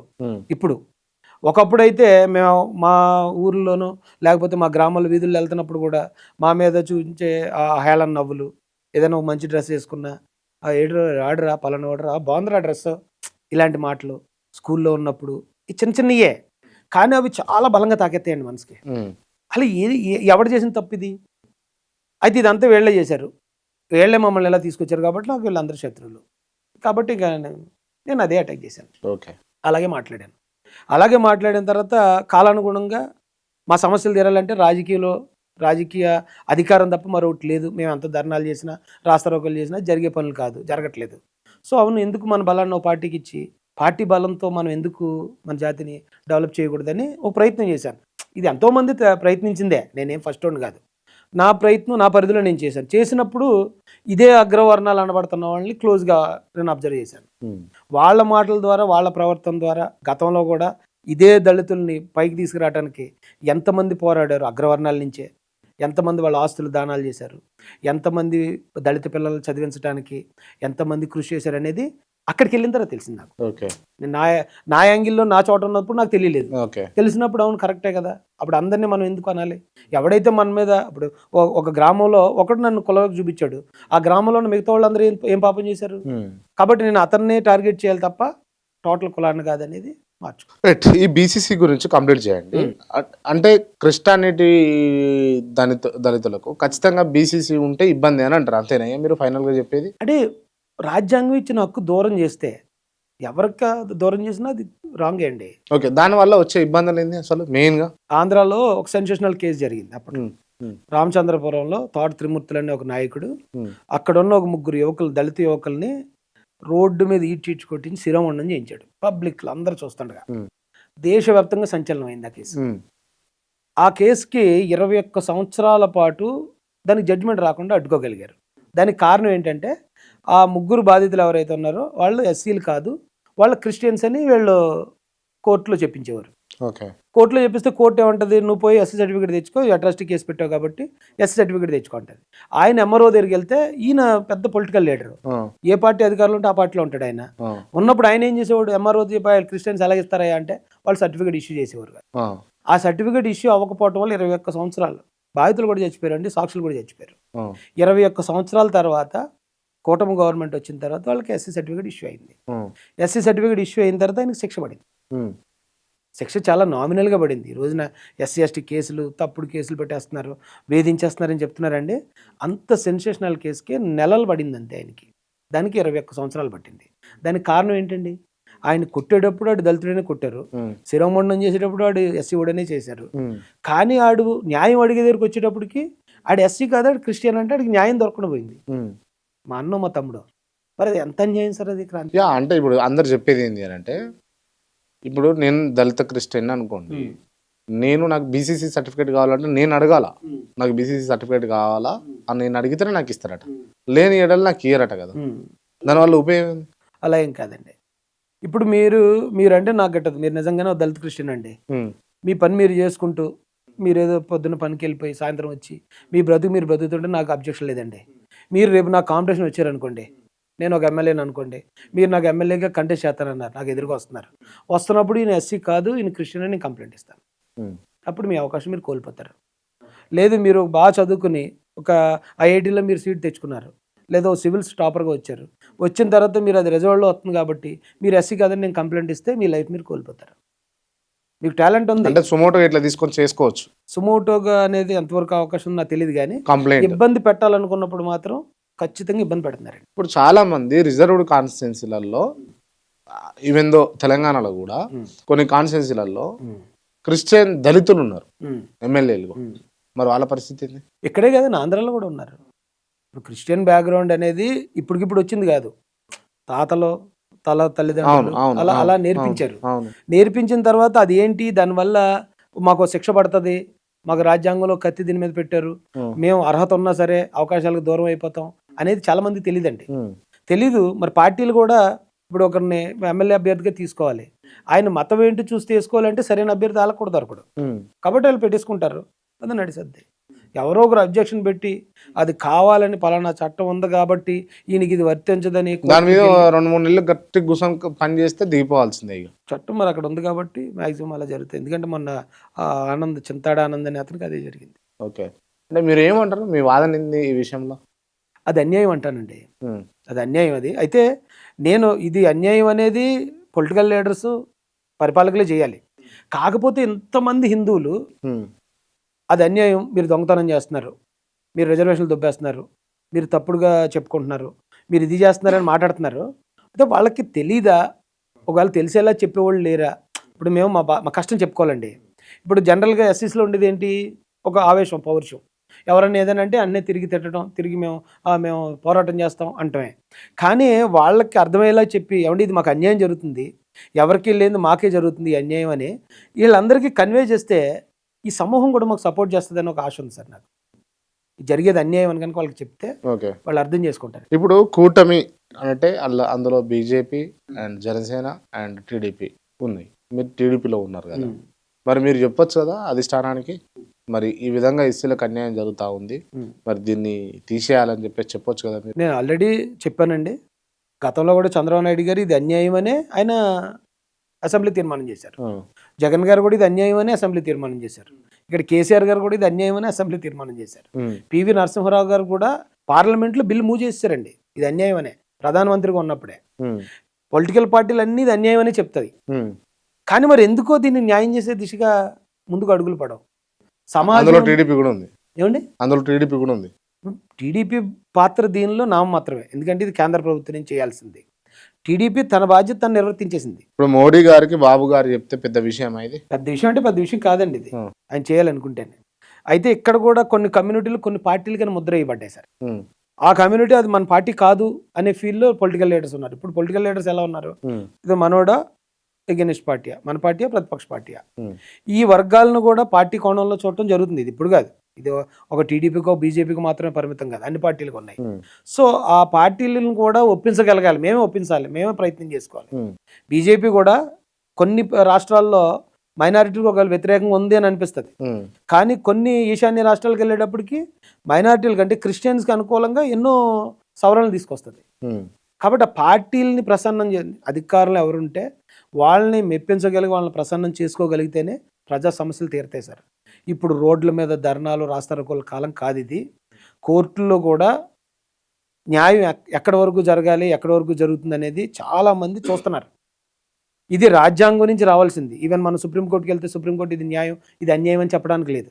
మరి రాజ్యాంగం దగ్గరికి వెళ్ళాలంటే ఎవరు వెళ్ళగలుగుతారు, అధికారంలో ఉన్న వాళ్ళు వెళ్ళగలుగుతారు. సో వాళ్ళు ప్రసన్నం చేసుకోవడం ఒక్కటే మార్గం ఉంది దీనికి. Right, okay. మీ ఏమైంది అసలు? ఈ బీసీసీ రద్దు అనే ఏం తోటి వచ్చానండి నేను. దీన్ని ఎలాగైనా సరే రావడమే దానికోసం అంతే, ఆ పని మీద వచ్చాను నేను. ఆ పనికి ఏ అవసరాలు ఉంటాయి, ఎవరినెవరిని కలుపుకోవాలి, ఎలా బలం పెంచుకోవాలి అనే దారిలోనే నా ప్రయాణం ముందుకు కొనసాగింది. అంటే మీరు కూడా మా ప్రయాణం కోసం గాడిదైతే గాడిది, గుర్రం అయితే గుర్రం, ఏది పడితే అది ఎక్కిపోతామని అంటారు, అంతేనా? అలా అనగానండి, ఇప్పుడు అందరూ గుర్రాలే ఉన్నారు ఇక్కడ, ఏ గుర్రం ఎక్కాలనేది ఆలోచించుకోవాలి. అన్ని గుర్రాలే ఉన్నాయి అంటారు, అలా గాడిదలు ఏం లేవు. ఓకే. అంటే రాజకీయం బాగా నేర్చుకున్నట్టు మొత్తానికి, అంటే ఎక్కడ ఏం మాట్లాడాలి, ఏ విధంగా మాట్లాడాలి అంటే మరి నేర్పిస్తుంది కదండి, సమాజమే నేర్పిస్తుంది కదా మనకి. మనం ఎలా మాట్లాడాలి, ఎలా ఉండాలి, ఎలా ప్రవర్తించాలి, ఎవరిని ఎలా గౌరవించాలి, ఎందుకు ఊరికి అందరినీ ఎందుకు శత్రువులు చేసుకోవాలి, అందరినీ కలుపుకెళ్తేనే పరిష్కారం తప్ప అందరినీ మనం గెలుక్కుంటూ వెళ్తే పరిష్కారం రావనేది నా లైఫ్ నేర్పించింది, పాలిటిక్స్ కూడా నేర్పించింది సార్. రైట్. నేను కొన్ని పర్సనల్ క్వశ్చన్లు అడుగుతాను మిమ్మల్ని. మీ అత్తగారు ఊరు? ఉత్తరకంచండి. ఆడ ఇల్లు కడతారు ఏమన్నా? ₹1,00,00,000 అవుతుందట. అత్తగారు కదా, మా సొంత ఊరు కూడా అదే, ఇద్దరిది ఒకే ఊరు, ఒకటే ఊరు. లవ్ మ్యారేజ్ అనేది? లవ్ మ్యారేజ్ అండి. లవ్ మ్యారేజ్ ప్లస్ ఇల్లు కడుతున్నాడు కాడ? కడుతున్నాను, కట్టేసానండి. కట్టేసిరా? ఎంత? ₹1,00,00,000 ఖర్చు అయింది? ₹1,00,00,000 అయిందా? ఎక్కడివి? అంటే ఈ యూట్యూబ్ ఛానల్ ఉందండి అది, దాని నుంచి కొంచెం రెవెన్యూ జనరేట్ అయింది. ఒక 50 లక్షల వరకు బయట బ్యాంకులలో అప్పు తెచ్చాను. 2 కలిపి అలా కొంచెం కొంచెంగా ఉన్నప్పుడు అలా కడుతూ వచ్చింది. ఇప్పుడు 2.5 సంవత్సరాలు అయింది మొదలుపెట్టి, మొన్నటికి క్లియర్ అయింది. మీరు క్రాంతికి చెప్తారు కదా, వర్కౌట్ అవుతుందా ఇట్లా చెప్తే? అంటే నేను ఆల్రెడీ దీని గురించి ఎవిడెన్స్లు కూడా చూపించాను ఛానల్లో. ఎంత రెవెన్యూ వచ్చింది, ఎన్ని సంవత్సరాల నుంచి నేను మాట్లాడాను, ఆ రెవెన్యూ ఎంత ఉంటుంది అనేది రఫ్గా చూపిస్తే ఏ నెలకు ఆ నెల ఖర్చు అయిపోతుంది. అంత ఖర్చు అవ్వదు కదండి. నాది ఎంత, నా ఇది ఎంత వస్తుంది మీకు రెవెన్యూ? నేను మా ఇంట్లో ఉంటున్నానండి. మీకు రెవెన్యూ ఎంత వస్తుంది? మా ఇంటి పైన నాకు పీక్స్ లో ఉన్నప్పుడు 7 lakhs వరకు వచ్చింది. 7 లక్షలు పర్ మంత్ పీక్స్. లీస్ట్ లో ఉంటే 2 lakhs వరకు వస్తుంది. 2 lakhs వరకు. 2 to 7 lakhs. 7 lakhs అనేది ఎక్కువ వచ్చింది, ఎందుకంటే గత ప్రభుత్వంలో రెగ్యులర్గా నేను మాట్లాడుతూనే ఉండేవాడిని. మాట్లాడుతుంటే అది ఎక్కువ వచ్చిందండి అమౌంట్ అయితే అప్పుడైతే. ఇప్పుడైతే మళ్ళీ మాట్లాడడం మానేశాను, ఎందుకంటే గవర్నమెంట్ వచ్చింది, అన్యాయాలు కూడా తక్కువ జరుగుతున్నాయి. అన్యాయాలు తక్కువ జరుగుతుంది. తక్కువ అన్యాయాలు ఏం కనబడి రాజేష్ మహాసేన ఇప్పుడు పసుపు గుడ్డ కట్టుకున్నాడు కాబట్టి కనబడి అన్యాయాలు జరిగాయి. మీకేమైనా కనబడి ఉంటే చెప్పండి, మాట్లాడు. ఒకవేళ అది అన్యాయం అయితే ఖచ్చితంగా మాట్లాడు. నేను మాట్లాడి ధర్నాలు రాష్ట్రాలు కూడా చేయక్కర్లేదండి, అది లోకేష్ గారి దృష్టికి తీసుకెళ్తే దాని పరిష్కారం వస్తుంది నిమిషాల్లో. అంతే. రైట్, ఓకే, కంప్లీట్ చేయండి. ₹1,00,00,000 ఇల్లు గురించి చెప్పండి. అంటే నేనేమనుకుంటున్నా అంటే అధికార పార్టీలోకి మీరు పోయిండ్రు, పార్టీ అధికారంలోకి వచ్చింది, డబ్బులు బాగానే సంపాదించుకుంటున్నారు, అందుకోసం ఇల్లు కట్టుకున్నారు అని నేను విన్నా. ఒక్క ఒక్క కారణం చూపించండి అలాంటిది ఏదైనా. ఇప్పుడు పార్టీ అధికారంలోకి వచ్చి 2 సంవత్సరాలు అవుతుంది. ఎక్కడైనా ఏ పనిలో అయినా నేను ఇన్వాల్వ్ అయినట్టు, ఒక లిక్కర్ వైన్ షాపుల్లో కానీ, లేదా ఇసుకలో కానీ, లేకపోతే మట్టి ఇలాంటి, అంటే అధికారంలో ఉన్నప్పుడు రాజకీయ నాయకులు ఏదేదైతే ఇన్కమ్ సోర్స్లుగా ఉపయోగిస్తారో వాటిలో ఎక్కడైనా, ఈవెన్ అంతకన్నా ఇంకా డైరెక్ట్ చెప్పాలంటే నా ఇల్లు దాటి నేను బయటకు వచ్చినట్టు నాకు ఒక ఆధారం చూపించండి ఎందులో నేను ఇన్వాల్వ్ అయినట్టు, లేకపోతే ట్రాన్స్ఫర్లు కానీ, లేకపోతే ఇంకోటి కానీ ఇలాంటి దేంట్లో అయినా సరే ఒక్క ఆధారం చూపించినా మీరు ఏం చేయమంటే చేస్తాను నేను, ఏం చేయమంటే అది. మహాసేన్ రాజేష్ అసమర్థుడా, సమర్థుడా, లేకపోతే రాజకీయాలకు ఫిట్ కాడా? ఎందుకు మీకు ఇచ్చినటువంటి టికెట్ను మీరు కాదనుకోవాల్సి వచ్చింది, మేము మళ్ళీ గుంజుకోవడం అంటే ఏంటి? ఇచ్చి తీసుకో. అదే నేను కాదనుకోవడానికి కారణాలు ఉన్నాయి, కానీ రాజేష్ మహాసేన్ సమర్థుడా అసమర్థుడా అంటే 100% సమర్థుడని చెప్తాను నేను. సమర్థుడైతే వచ్చిన టికెట్ ఎందుకు మళ్ళీ పోతుంది? సమర్థుడు కాబట్టి టికెట్ వచ్చింది నాకు అంత తక్కువ టైంలో, ఏ రికమెండేషన్ లేకుండా, ఏ ఫైనాన్షియల్ బ్యాక్గ్రౌండ్, పొలిటికల్ బ్యాక్గ్రౌండ్ లేకుండా వచ్చి పార్టీలో జాయిన్ అయిన 3 సంవత్సరాలు, టీడీపీలో నేను జాయిన్ అయ్యి 3 సంవత్సరాలు అయింది. ఆ 3 సంవత్సరాలకే డైరెక్ట్ ఐపీఎస్ అన్నట్టు డైరెక్ట్గా నాకు టికెట్ వచ్చింది. నేను సమర్థుని కాబట్టి ఆ టికెట్ నేను వదులుకునే పరిస్థితులు నాకు క్రియేట్ అయింది కూడా నేను సమర్థుని కాబట్టి. నేను అసమర్థుని అయితే నాకు ఎవరు వ్యతిరేకం చెప్పకపోదురు. టికెట్ ఇచ్చినప్పుడు సర్లే ఏదో ఎంతోమంది ఉన్నారు, ఆయన కూడా అలా ఉంటాడులే అని వదిలిద్దరండి. నేను సమర్థుని కాబట్టి ఈడొస్తే కొన్ని ఇబ్బందులు ఎదురవుతాయి అనే కాన్సెప్ట్ డైరెక్ట్ అక్కడ బయటకు వచ్చింది అయితే వైసీపీ అనుకుంది. వైసీపీ రకరకాల ధర్నాలు చేపించారు వాళ్ళు విపరీతంగా. ఎప్పుడో నా 2018లో వీడియోలు ఆడియోలు పట్టుకొచ్చి మొత్తం నియోజకవర్గంలో, రాష్ట్రంలో స్ప్రెడ్ చేశారు. ఆ టికెట్ కనుక మార్చకపోతే, రాజేష్ మహాసేన్ తప్పించకపోతే హిందూ వ్యతిరేకి తెలుగుదేశం పార్టీ అని మేము ముద్రేస్తామని కొంతమంది పెద్దలతో, కొన్ని వర్గాలతో కూడా వాళ్ళు ధర్నాలు చేయించారు. ధర్నాలు చేయించినప్పుడు నాకు అనిపించిందండి, ఒకవేళ ఇక్కడ ఏ చిన్న పొరపాటు జరిగినా వీళ్ళు నన్ను అడ్డు పెట్టుకుని ఇంత పెద్ద బ్లేమ్ గేమ్ ఆడేస్తున్నారు పార్టీ మీద. పార్టీకి అక్కడ చాలా క్రూషియల్ టైం అండి అది. చాలా కష్టపడి చంద్రబాబు నాయుడు గారు జైలుకి వెళ్ళి వచ్చారు, లోకేష్ గారు పాదయాత్రలో ఎన్నో ఇబ్బందులు ఫేస్ చేశారు, పవన్ కళ్యాణ్ గారి విషయంలో ఏం జరిగి కూడా మనం చూసాం. ఇలాంటి టైంలో నా ఒక్కడి గురించి మొత్తం ఇంత వ్యవస్థ, ఇంతమంది కష్టాన్ని వాళ్ళు టార్గెట్ చేస్తున్నారు, నన్ను ఆయుధంగా ఉపయోగించుకుని అనిపించింది నాకు. అనిపించే మనం తగ్గితే తప్పే ఉంది, మనం ఆగిపోదాలే అనిపించింది. అలాగా ఆగిపోవటమే తప్ప నేను సమర్థుణ్ణి అనే నా మీద అంత జరిగింది. పెద్ద పెద్ద న్యూస్ ఛానల్స్ కూడా మీరు మాట్లాడినటువంటి మాటలు, మీ వైఖరి, మీ నోటి దురుసు వల్లనే వచ్చిన టికెట్ పోయింది అని నేను అంట. మీరేమంటారు దానికి? ఆ మాటల వల్లే, నేను చేసిన పోరాటం వల్లే నాకు టికెట్ వచ్చిందండి. అంటే పవన్ కళ్యాణ్ తిట్టినందుకు వచ్చిందంటారా టికెట్? పవన్ కళ్యాణ్ గారిని నేను వైసీపీలో ఉన్నప్పుడు తిట్టాను సార్. నేను అది ఈ రోజు కాదు, చాలా సార్లు ఒప్పుకున్నాను. చాలా మీడియా ప్లేసుల్లో కూర్చున్నప్పుడు కూడా అవునండి, అప్పుడు కొద్దిమంది వైసీపీ ఈ పేటీఎం బ్యాచ్ ఎవరైతే ఉన్నారో వాళ్ళు జనసేన అకౌంట్లతో కొన్ని కామెంట్లు పెట్టేవారు, నీచమైన కామెంట్లు పెట్టేవారు. పెట్టినప్పుడు అవును వాళ్ళు జనసేన అనుకుంటాం కాబట్టి మేము తిట్టాం. అప్పుడు జనసేనని చాలా ఘోరంగా తిట్టాను నేను. కానీ వాస్తవాలు తెలుసుకున్న తర్వాత ఇదిగో నేను పవన్ కళ్యాణ్ గారి కోసం ఇలా పనిచేస్తున్నానని చెప్పి నేను దాదాపు ఒక 1 year పాటు నేను ఆయన కోసం బేషరతుగా పనిచేశానండి. ఆయనకున్న గొప్ప లక్షణాలు ఏంటి, ఆయన్ని మనం ఎలా అపార్థం చేసుకున్నాం అనేది మొత్తం నా కమ్యూనిటీకే కాదు, మొత్తం ఆంధ్రప్రదేశ్కి తెలియజేశాను నేను. ఎట్లా అనలేదు. ఒక్కసారి మీరు వినాలి. ఆడు 100 రూపాయలు వాళ్ళ ఇంట్లో వాళ్ళు మీకు పొడుగు పెట్టినట్టే అది జనానికి అర్థమైపోద్ది. జనసేన వాళ్ళకి తెలుస్తుంటే ఎర్రి పప్పులు లంచగొడకల్లారా, ఒక్క జెండా దళిత కాలనీ ఎగురుతుందా జనసేనది? లంచగొడకల్లారా, మా ఓట్లు కావాలి లంచగొడక. పవన్ కళ్యాణ్ లేకపోతే మీరు ఒక్కరే 4-5 వేరియేషన్లు ఉన్నాయి మీకు. అపరిచితుడా మీరేమన్నా? మీలో కూడా ఉంటాయి, మరి ఇంత ఉంటాయి. ఎందుకంటే ఈ రోజు మీరు నాతో మాట్లాడుతున్నారండి, కూల్ గా మాట్లాడుతున్నారు. నిన్న ఒక అతను మిమ్మల్ని ఇరిటేట్ చేశాడు, చాలా రఫ్ గా మాట్లాడారు. మీరు ఇంటికి వెళ్ళి మీ పాప బాబు, చిన్న పాప ఉంటారు, వాళ్ళ దగ్గరికి వెళ్ళినప్పుడు చాలా కరుణ, చాలా ప్రేమగా ఉంటుంది. ఈ వేరియేషన్స్ అనేవి సందర్భాన్ని బట్టి ప్రతి ఒక్కరిలో ఉండాలి. ఆ వేరియేషన్స్ ఒక రాజకీయ నాయకుడిగా ఉన్నప్పుడు రాజేష్ గారు ఓర్పు, సహనం అనేది చాలా ముఖ్యం ఎవరికైనా కానీ. అంటే చీఫ్ మినిస్టర్ హోదాలో ఉన్నా, లేకపోతే ప్రైమ్ మినిస్టర్ హోదాలో ఉన్నా, ఎమ్మెల్యేగా ఉన్నా, సర్పంచ్ ఉన్నా, మీకంటూ ఖచ్చితంగా ఓర్పు సహనం ఉండాలి. ఉంటేనే రాజకీయ నాయకుడు సక్సెడ్ కాగలరు. నాకు సహనం కానీ లేదంటారా? మీకున్నటువంటి ఏదైతే బిహేవియర్ ఉందో దాంతో ఒక రాజకీయ నాయకుడిగా ఎమర్జ్ కానీ సక్సెడ్ కానీ కాగలుగుతారా? ఇప్పుడు నాకు సహనం లేదంటారు మీరు. మీకు నోటికి వచ్చినట్టు మాట్లాడారు, పవన్ కళ్యాణ్ తిట్టిరు, మీకు నోటికి వచ్చినట్టు మళ్ళీ పొగిడిరు, మళ్ళీ మీకు నోటికి వచ్చినప్పుడు మళ్ళీ తిట్టిరు. ఏంది వేరియేషన్ లేదు? నేను అంటే ఇప్పుడు ఎగ్జాంపుల్ చెప్తానండి. ఇది మాట్లాడడానికి ఎదుటోళ్ళని కార్నర్ చేయడానికి బాగానే ఉంటుంది. మన ఇంటి దగ్గర పిల్లల్ని వాళ్ళు మంచి మార్కులు తెచ్చుకున్నప్పుడు వాళ్ళని ప్రేమగా దగ్గర తీసుకుంటాం. అదే వాళ్ళు ఏదైనా చిన్న పొరపాటు చేస్తే మళ్ళీ తిడతాం. మళ్ళీ వాళ్ళు ఆ మరుసటి రోజు ఇంకో మంచి పని చేస్తే మళ్ళీ దగ్గర తీసుకుని మళ్ళీ ప్రేమగా ముద్దిస్తాం. మళ్ళీ వాళ్ళు తప్పు చేశారంటే మళ్ళీ తిడతాం. వేరియేషన్ అదే ఒక పేరెంట్కి ఒక చిన్న పిల్లాడికి మధ్య ఉన్నటువంటి సిచ్యువేషన్ అది. కానీ ఒక పొలిటీషియన్ గా ఉన్నప్పుడు ఈ ఈ స్వభావం అనేది కరెక్ట్ కాదేమో. నేను అనేది మీరు అర్థం చేసుకోండి. నేను పొలిటీషియన్ కాదు, ఫస్ట్ పాయింట్ కాదు. నేను పొలిటీషియన్ని కాదు. గతంలో మీరు అడిగినప్పుడు జర్నలిస్ట్ అని అడిగారు, నేను జర్నలిస్ట్ని కాదు. కేవలం కొంతమంది సమస్యలు, ఈ సమస్యలు పడుతున్న వాళ్ళ తరపున మాట్లాడడానికి ముందుకు వచ్చినండి. ఇప్పుడు ఈ రోజున పవన్ కళ్యాణ్ గారు ఒక మాట మాట్లాడారు. ఆయన దామాషా ప్రకారం అందరికీ న్యాయం దక్కాలన్నారు. ఆ మాట విని అవును ఈయన దామాషా అంటే అందరికీ సమాన హక్కులు కావాలంటున్నారు, నేను జనసేన కార్యకర్తగా నేను పనిచేస్తానని పనిచేస్తాను. అంతకుముందు నేను ఆయన మీద మాట్లాడిన ప్రతి మాట నేను వైసీపీ కార్యకర్తగానే మాట్లాడాను. మీరు ఆ మాటలు కూడా అంత అగ్రెసివ్ మాట్లాడడానికి కూడా అక్కడ ఇప్పుడు మీరు అన్నారు 100 రూపాయలు అనే కాన్సెప్ట్ ఏదో నేను తిట్టింది ఉంది చూడండి. అక్కడ ఒక ఆయన పెట్టాడు, జనసేన నాయుడు అని ఒక అకౌంట్ నుంచి 100 రూపాయలు ఇస్తే మీ ఆడవాళ్ళు అదే ఉంటారు అని చెప్పి పెట్టాడు కామెంట్. ఆ కామెంట్ చదివి అప్పటికే కోపంగా ఉన్నాను. ఆ కామెంట్ చదివి ఎంత దారుణం మాడుతుంది. అయితే సరే మీకు ఎవరైనా ఓటు వేస్తే అలాగే అనుకోండిరా అని చెప్పేసి అతన్ని టార్గెట్ చేస్తే నేను మాట్లాడాను. ఈ మాట్లాడిన ఆయా సందర్భాలకే అండి.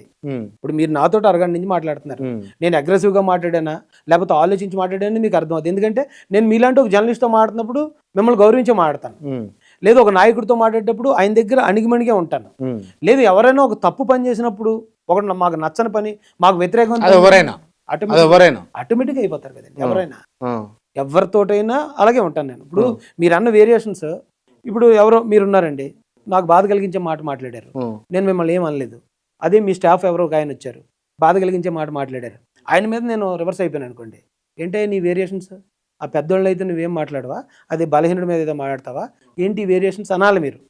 కానీ నేనేంటి, నాకు బాధ కలిగేది లేకపోతే మాకు అన్యాయం జరిగేది మీరు చేసినా నేను మాట్లాడతాను, ఇంకొకరు చేసిన మాట, చిన్నోడు చేసిన మాట పెద్దోడు చేసిన మాట్లాడతాను. ఏ వేరియేషన్ ఏంటి? స్టాండర్డ్గా ఉన్నట్టే కదా అది. స్టాండర్డ్ అండి. ఇప్పుడు అంటే మీరు గతంలో పవన్ కళ్యాణ్ అన్నట్టు ఇప్పుడు అనగలుగుతారా? ఇప్పుడు కూడా ఒకవేళ ఆయన అంటే నేను వైసీపీలో ఉంటే అప్పుడు మాట్లాడాను పవన్ కళ్యాణ్ గారి మీద. నేను వైసీపీ నుంచి బయటకు వచ్చిన తర్వాత ఆయనలో నాకు ఎటువంటి నెగిటివ్ పాయింట్ కనిపించలేదండి. అప్పటి వరకు ఏంటంటే అంటే ఒక పార్టీలో ఉన్నప్పుడు రెండో పార్టీ మీద ఒక ప్రచారం కార్యకర్తలో జరుగుతుందండి. ఆ జరిగినప్పుడు అప్పుడున్న ఆ కాలానికి ఇక్కడ కాపు కమ్యూనిటీ దళిత కమ్యూనిటీకి బద్ధ శత్రువు కాబట్టి ఇలా చేస్తారు, దాడులు చేస్తారు, పవన్ కళ్యాణ్ గారు వస్తే ఇలా జరుగుతుంది అనేది ఆ ప్రచారం జరిగింది. మేము అప్పుడు అదే నమ్మాం. మా పార్టీ మీరు నా నాయకుడు అనుకున్నప్పుడు మీరు ఏం చెప్తే అదే కదా నమ్ముతాను నేను, అంటే అదే కదా కార్యకర్త పని. సో అప్పుడు నేను మాట్లాడిన మాటలవి. మీరు ఆ తర్వాత చూడండి, నేను ఆయన్ని వ్యతిరేకించి ఉండొచ్చు తప్ప ఏ రోజు నేను అలాంటి మళ్ళీ పరిస్థితి పద్ధతులతో ఆయన మాట్లాడలేదు. అండ్ ఇంకో విషయం, సహనం గురించి మాట్లాడారు సార్ మీరు. సహనం లేకుండా ఎలాగని నన్ను అడిగితే భారతదేశంలోనే కాదు ప్రపంచంలోనే సహనం ఎక్కువ కలిగిన పొలిటీషియన్ అంటే పొలిటికల్లో ఉన్నవాడు నేనే అనుకుంటాను. నేను యాక్సెప్ట్ చేయను ఇది. మీరు యాక్సెప్ట్ చేయండి.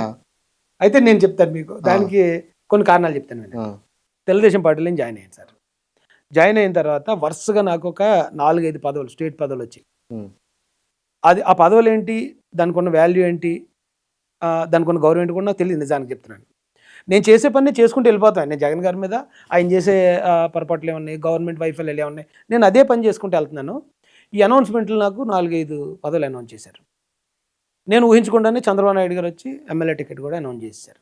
ఇది 3 ఇయర్సే నేను అక్కడ పనిచేసింది. లోకేష్ గారి ప్రోగ్రాంకి ఏదన్నా నేనే ముందుండి నేనే దగ్గరుండి నడిపించే పరిస్థితులు ఉండేవాడు. పార్టీ అధికారంలోకి వచ్చింది, కూటమి అధికారంలోకి వచ్చింది. అధికారంలోకి వచ్చిన దగ్గర నుంచి అన్ని పదవులు పోయినాయి. అది వేరే విషయం అండి. పదవులు అంటే అవి నేను కోరుకునే కాదు కాబట్టి అవి పోయినా నాకు పెద్ద తేడా ఏం కనిపించలేదు. కానీ అధికారంలోకి వచ్చిన తర్వాత 2 సంవత్సరాలు అవుతుంది. నేను పార్టీ ఆఫీస్కి వెళ్ళింది లేదు ఇక్కడ ఈ 2 సంవత్సరాల్లో. ఈ 2 సంవత్సరాల్లో పార్టీ నుంచి రాజేష్ అనేవాడు ఎలక్షన్ ముందు పార్టీతోటి ఎంతో గౌరవం పొందినోడు. ఎలక్షన్ అయిన తర్వాత పార్టీ అంటే చంద్రబాబు నాయుడు గారు, లోకేష్ గారు అప్పుడు ఎలా ఉన్నారో అంతే గౌరవంగా ఉంటారు నాతో ఇప్పటికి. కానీ బయట సమాజాన్ని చూసేటప్పుడు నా సిచ్యువేషన్ వేరే. మొన్న కొత్త కమిటీలు మారినప్పుడు అధికార ప్రతినిధి కూడా నాది పోయింది, కొత్త కమిటీ వచ్చింది. సో ఇప్పుడు ఒక సాధారణ కార్యకర్తని నేను 2 సంవత్సరాల నుంచి ఉన్నాను. ఒకవేళ నిజంగా నాకు సహనం లేనుండి అయి ఉంటే నేను మరి ఈ 2 సంవత్సరాల్లో ఏదో ఒక టైంలో నేను బరస్ట్ అయి ఉండాలి. నేను పదవీకాంక్ష కలిగినోడిని అయి ఉంటే మీరు ఎందుకు నాకు అప్పుడు ఎమ్మెల్యే టికెట్ ఇచ్చినప్పుడు నేనే వదులుకున్నాను కదా, మీరు ఎందుకు నన్ను ఇప్పటి వరకు కన్సిడర్ చేయలేదు? నేను ఏం తప్పు చేశాను? నాకేం పదవులు ఇవ్వద్దు, మీరేం చేయొద్దు, నేను ఏం తప్పు చేశానని ఏదో ఒక సమయంలో నేను మాట్లాడుంటుండేవాడిని. లేదా నా ప్లేస్లో వేరే వాళ్ళు ఎవరైనా ఉంటే దీన్ని కమ్యూనిటీలు కాపాదిస్తారు, అణిచివేత కాపాదిస్తారు, ఎన్నో చేద్దరు. కానీ నేను ఈ 2 సంవత్సరాలు కూడా చంద్రబాబు నాయుడు గారు, లోకేష్ గారు ఏదైతే చెప్పారో చేసుకెళ్తున్నారు. రాష్ట్రం అభివృద్ధి వైపు వెళ్తుంది. ఒకటొకటి మార్పులు కనిపిస్తున్నప్పుడు నా ఒక్కడి లైఫ్ నాకేదో ఒక నష్టం జరిగిందని ఎందుకు చేయాలి అని మరి నేను ఈ 2 సంవత్సరాల నుంచి ఉన్నాను ఇలాగా. మరి దీన్ని సహనం అంటారా లేకపోతే మరి ఏమంటారు మీరు చెప్పండి? అంటే చెప్పకనే చెప్తున్నా నాకు అన్యాయం జరుగుతుంది. పర్సనల్గా ఖచ్చితంగా నాకు అన్యాయం జరిగింది అనేది నేను చెప్పడం కాదండి, రాష్ట్ర ప్రజలు అందరూ అనుకుంటారు అది. రాజేష్ మహాసేన ఇప్పటికీ ఎందుకు ఖాళీగా ఉన్నాడు అంటే నేను వెళ్ళి ఒకళ్ళు కూర్చొని ఉండొచ్చు చంద్రబాబు నాయుడు గారి దగ్గర, లోకేష్ ఏంటండి నాకు ఏదన్నా మీరు ఇచ్చి తీరాలి, ఇవ్వకపోతే లేదండి కుదరదండి నాకు ఇవ్వండి అని చెప్పి అడుగుండి ఉండొచ్చు. అయితే మీరు మీ సోర్సెస్లో మీరు ఎంక్వైరీ చేసి చూడండి. ఎవరితోటైనా ఆ మాట అడిగించడం కానీ లేకపోతే నేనే వెళ్ళి దాన్ని ప్రయత్నించడం కానీ. ఎందుకంటే నేనున్న నా లైఫ్, నేనున్న పొజిషను నేను చాలా సాటిస్ఫాక్షన్గా ఉన్నాను. క్రాంతి ఎందుకు పోయినా మరి మీకు వచ్చిన పదవులు మీకు పోవడానికి కారణం ఏంది? దానికి కారణం ఏంటి నాకు కూడా తెలియదండి. నేను కూడా అంటే అన్ఫిట్ ఫర్ పాలిటిక్స్ అనుకోరా? అన్ఫిట్ అయ్యేలా ఉంటే ప్రతిపక్షంలో ఉన్నప్పుడు నాకు అని రాకూడదు కదా. నేను అన్ఫిట్ అనుకోండి, ఇప్పుడు నాకు ఏ రికమెండేషన్ లేదు క్రాంతి గారు, నాకు పొలిటికల్ బ్యాక్గ్రౌండ్ లేదు, నాకు ఫైనాన్షియల్ బ్యాక్గ్రౌండ్ లేదు, నా కోసం రికమెండ్ చేసేవాడిగా రాజేష్కి పలానాది ఇవ్వండి అని చెప్పి ఒక్క నాయకుడు కూడా గతంలో నాకు లేరు. ప్రతిపక్షంలో ఉన్నప్పుడు లేనప్పుడు అన్ని అవకాశాలు కేవలం నా అర్హతను బట్టి వచ్చాయి కదా. నా అర్హతను బట్టి పెద్ద ఆయన, ఇప్పుడు ఆయన చంద్రబాబు నాయుడు గారు అంటే ఎంతో మందిని చూసి వచ్చినాడు. 40 సంవత్సరాలు ఆయన హిస్టరీలో ఎంతమంది నాయకులను చూసి ఉంటారండి. పాలిటిక్స్లో ఎంతోమంది సీనియర్ లీడర్స్ కూడా మాకు స్టేట్ పదవి వస్తే బాగుండు, మాకు ఒక ప్రోటోకాల్ వస్తే బాగుండు అని అనుకుంటారు. అలాంటిది నాకు మరి ఆయన ఇచ్చారంటే అర్హత లేకుండా ఇచ్చుంటారా? మరి అప్పుడున్న అర్హత ఇప్పుడు ఒకవేళ పదవి రానంత మాత్రాన మీకు అర్హత లేదు, మీరు అన్ఫిట్ అంటే కనుక అది కొంచెం బాధ అనిపిస్తుంది. కాకపోతే దీని వెనకాతలు ఏ కారణాలు ఉన్నాయో నేను కూడా ఊహించలేను సార్. అసలు మీరు టీడీపీలోకి ఎందుకు పోయారు? జగన్ గారిని ఓడించడానికి వెళ్ళామండి. అంతేనా? లేకపోతే మీ మీదున్న కేసులు, ఆ కేసుల నుంచి బయటపడడం కోసం టీడీపీలోకి పోయారు అని అంటే? అది కూడా బాగానే అడిగారు. 2 సంవత్సరాలు అయింది. ఇప్పుడుకొచ్చి గవర్నమెంట్ సపోర్ట్ తీసుకుని ఒక్క కేసు విషయంలో కూడా మూవ్ చేసుకోలేదు. అన్నీ కూడా ట్రయల్ జరిగాయి, సాక్షులు వచ్చారు. కొంతమంది అయితే కేసు పెట్టిన వాళ్ళే రాని పరిస్థితి. ఇప్పుడు దాదాపు నా మీద అప్పుడు పెట్టిన 30 కేసుల్లో దాదాపు 20 పైగా కేసులు జడ్జి గారు కొట్టేశారు. ఎటువంటి సపోర్ట్ కానీ లేకపోతే పోలీసులే కేసు విత్డ్రా చేయడం కానీ ఇప్పుడు సరిపోతుంది కదా. మహాసేన రాజేష్ అంటే ఆయన కూటమిలో ఉన్నాడు, గవర్నమెంట్ ఉన్నది వాళ్ళకు అని అనుకుంటే సరిపోద్ది. That's it. మీరు ఏదో స్పెషల్ ఇన్ఫ్లుయెన్స్ చేయాల్సిన అవసరం జడ్జి గారికి అది నడదు కదండి. జడ్జి గారికి వెళ్ళినప్పుడు జగన్మోహన్ రెడ్డి గారు ఏకంగా ముఖ్యమంత్రి చేశారు. మరి ముఖ్యమంత్రి చేసినప్పుడు స్టేట్లో కూడా ఆయన మీద చాలా కేసులు ఉన్నాయి. మరి అవి తీసేశారా? తీరుగా జడ్జి గారు అంటే ప్రాసెస్ ఉంటుంది, కోర్టు ప్రాసెస్ కోర్టుదే. ఇక అరెస్టులు వీటి బారి నుంచి బయటపడాలంటే మనం అధికార పార్టీతో చేతులు కలపాలని అని చెప్పేసి మీరు. నేను అలా కాదు సార్, నేను వైసీపీ ప్రతిపక్షంలో ఉన్నప్పుడే వైసీపీలో జాయిన్ అయ్యాను, అధికారంలో ఉన్నప్పుడు వెళ్ళే.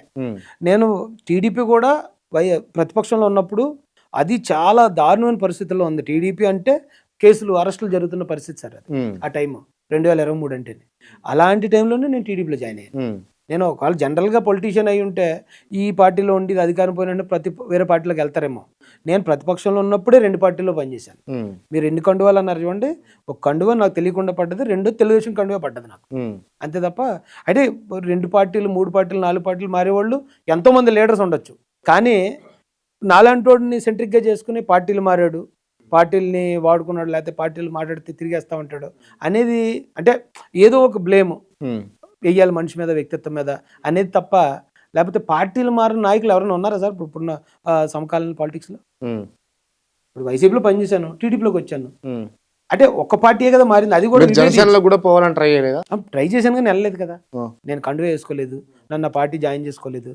నేను జనసేన కోసం ఒక కార్యకర్తగానో లేకపోతే దానిలో ఏది ఫిట్ అయ్యలేదు, అంటే ఫిట్ అవ్వలేదు కదా. నేను మీకు ఏదో పవన్ కళ్యాణ్ గారు ఫోన్ చేసి మాట్లాడగానే మొత్తం ఉప్పొంగిపోయారు, ఎందుకట్లా? అంటే ఆ రోజు నా మీద ఒక అటాక్ జరిగింది రాజమండ్రిలో. ఒక జనసేన కార్యకర్త నాయకుడికి బర్త్డే అంటే బర్త్డే ఫంక్షన్కి వెళ్ళినప్పుడు అన్ఎక్స్పెక్టెడ్గా చాలా పెద్ద అటాక్ అండి అది.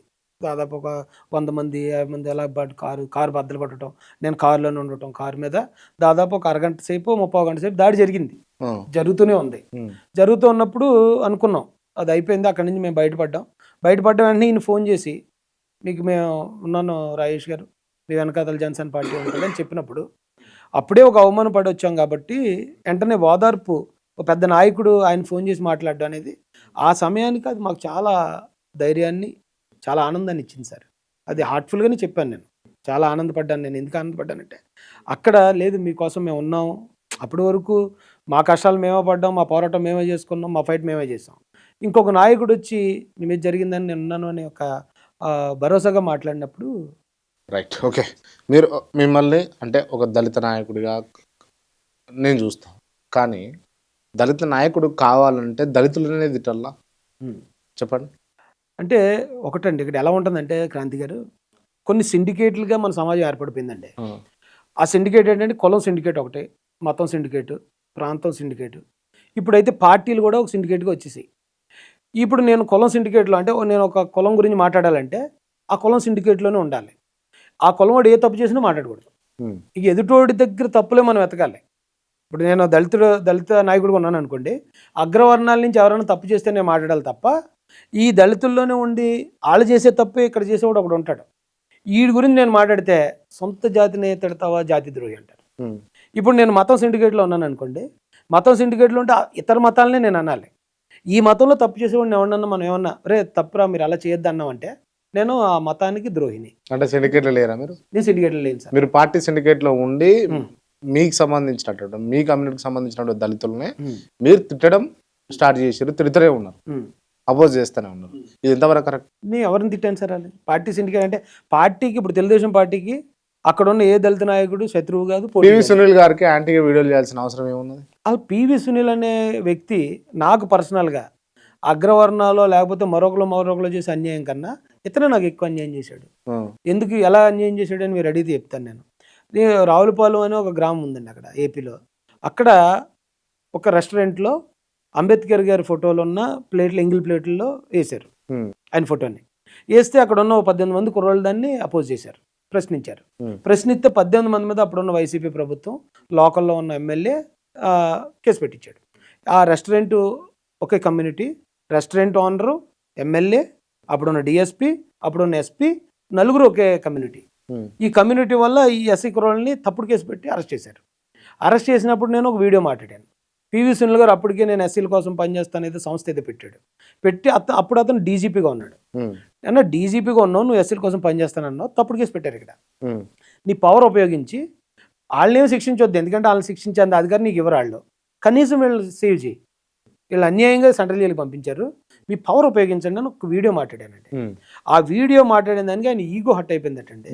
ఈగో హట్ అయిపోతే ఇప్పుడు ఆయన వెనకాతలు ఎవరో 4-5 ఉంటారు కదా, తిడుతూ నన్ను కొన్ని వీడియోలు పెట్టారు.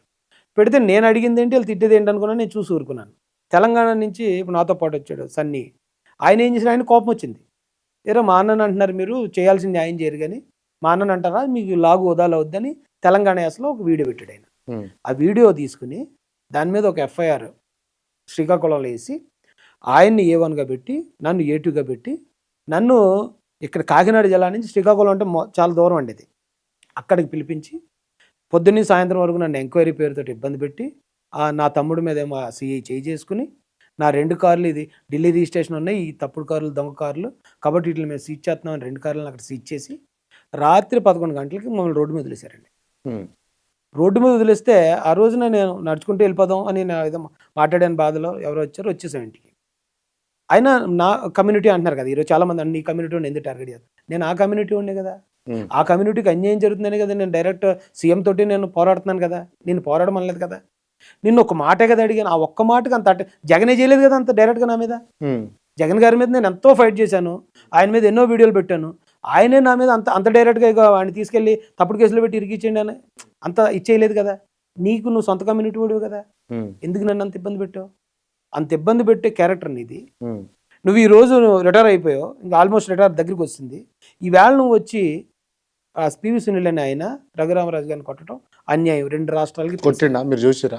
ఆయన చెప్పాడు కదండి. మీరు చూసిరా అంటున్నా. ఏమంటే ఎవరైనా నేను కూడా పివి సునీల్ గారిని నేను కూడా ఇంటర్వ్యూ చేసిన, నేను కూడా అడిగిన, నేను కొట్టలేదు, నా దగ్గర ఏమైనా ఎవిడెన్స్ మీ దగ్గర ఏమైనా ఎవిడెన్స్ ఉంటే చూపించండి అని అన్నాడు. ఇప్పుడు మీ దగ్గర ఏమన్నా ఉందా? ఏమంటే నేరం ఎప్పుడన్నా ఎవడన్నా చూత్తంగా చేస్తారా? ఇప్పుడు ఒకడు మర్డర్ చేస్తున్నాడు, అందరూ చూత్తంగా చేస్తారా? లేదా ఒకడు కొట్టాలనుకున్నాడు, అందరూ చూత్తంగా కొడతారా?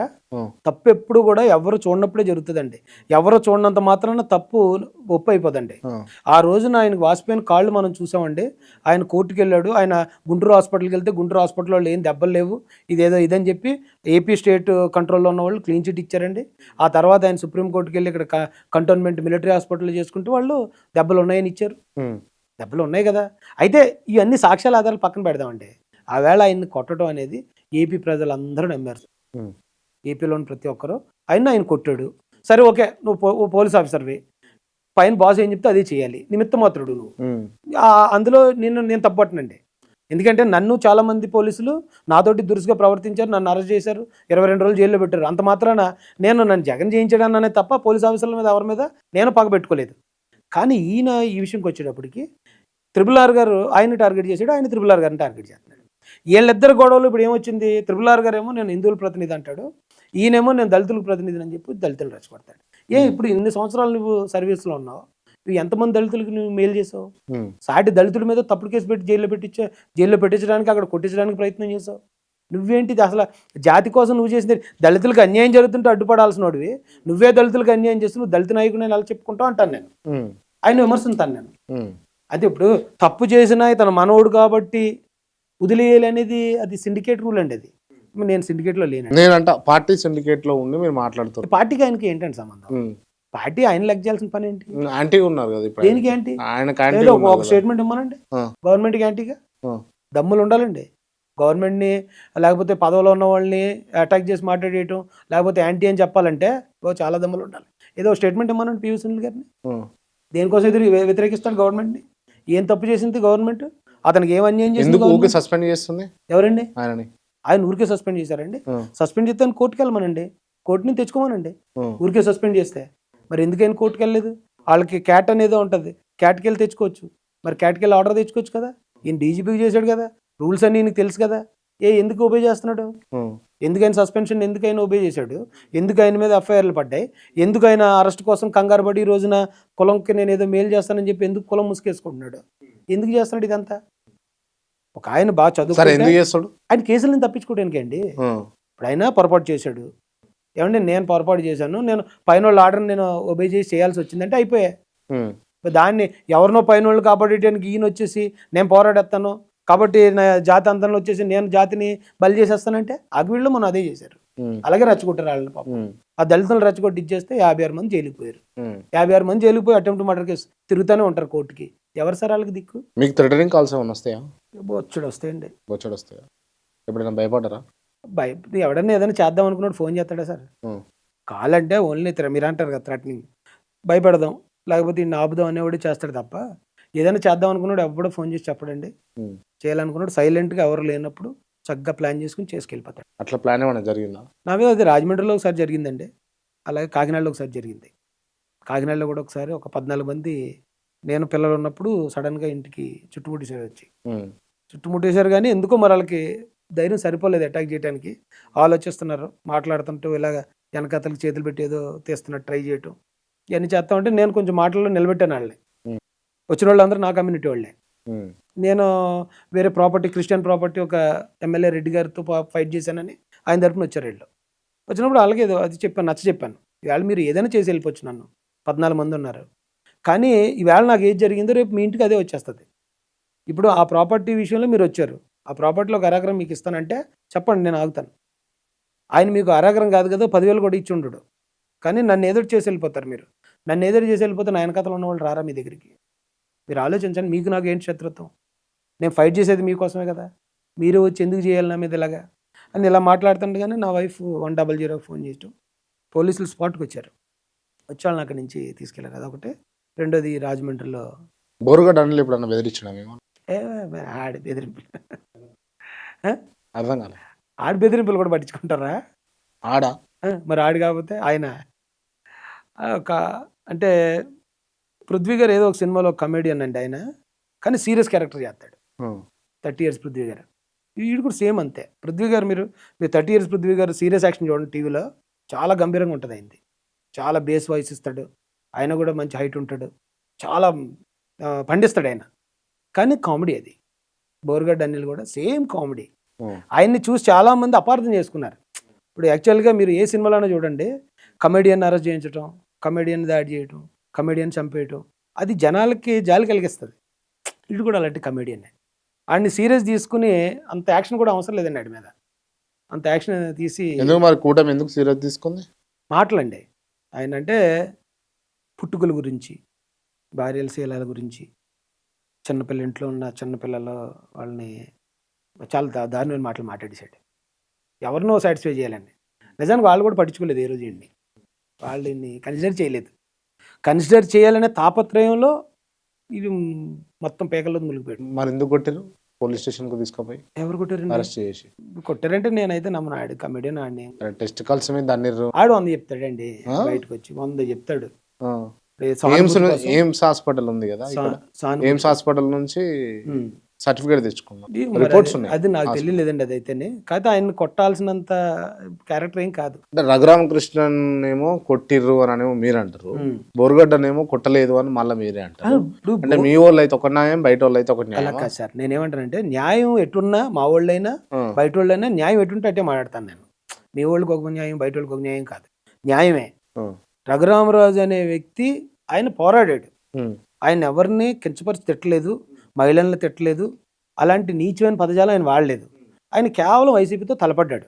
తలపడ్డవాడిని అక్రమంగా అరెస్ట్, ఆయన బర్త్డే రోజు అక్రమంగా అరెస్ట్ చేసి తీసుకొట్టడం అనేది అందరికీ బాధ కలిగించింది, అందరికీ బాధ కలిగింది.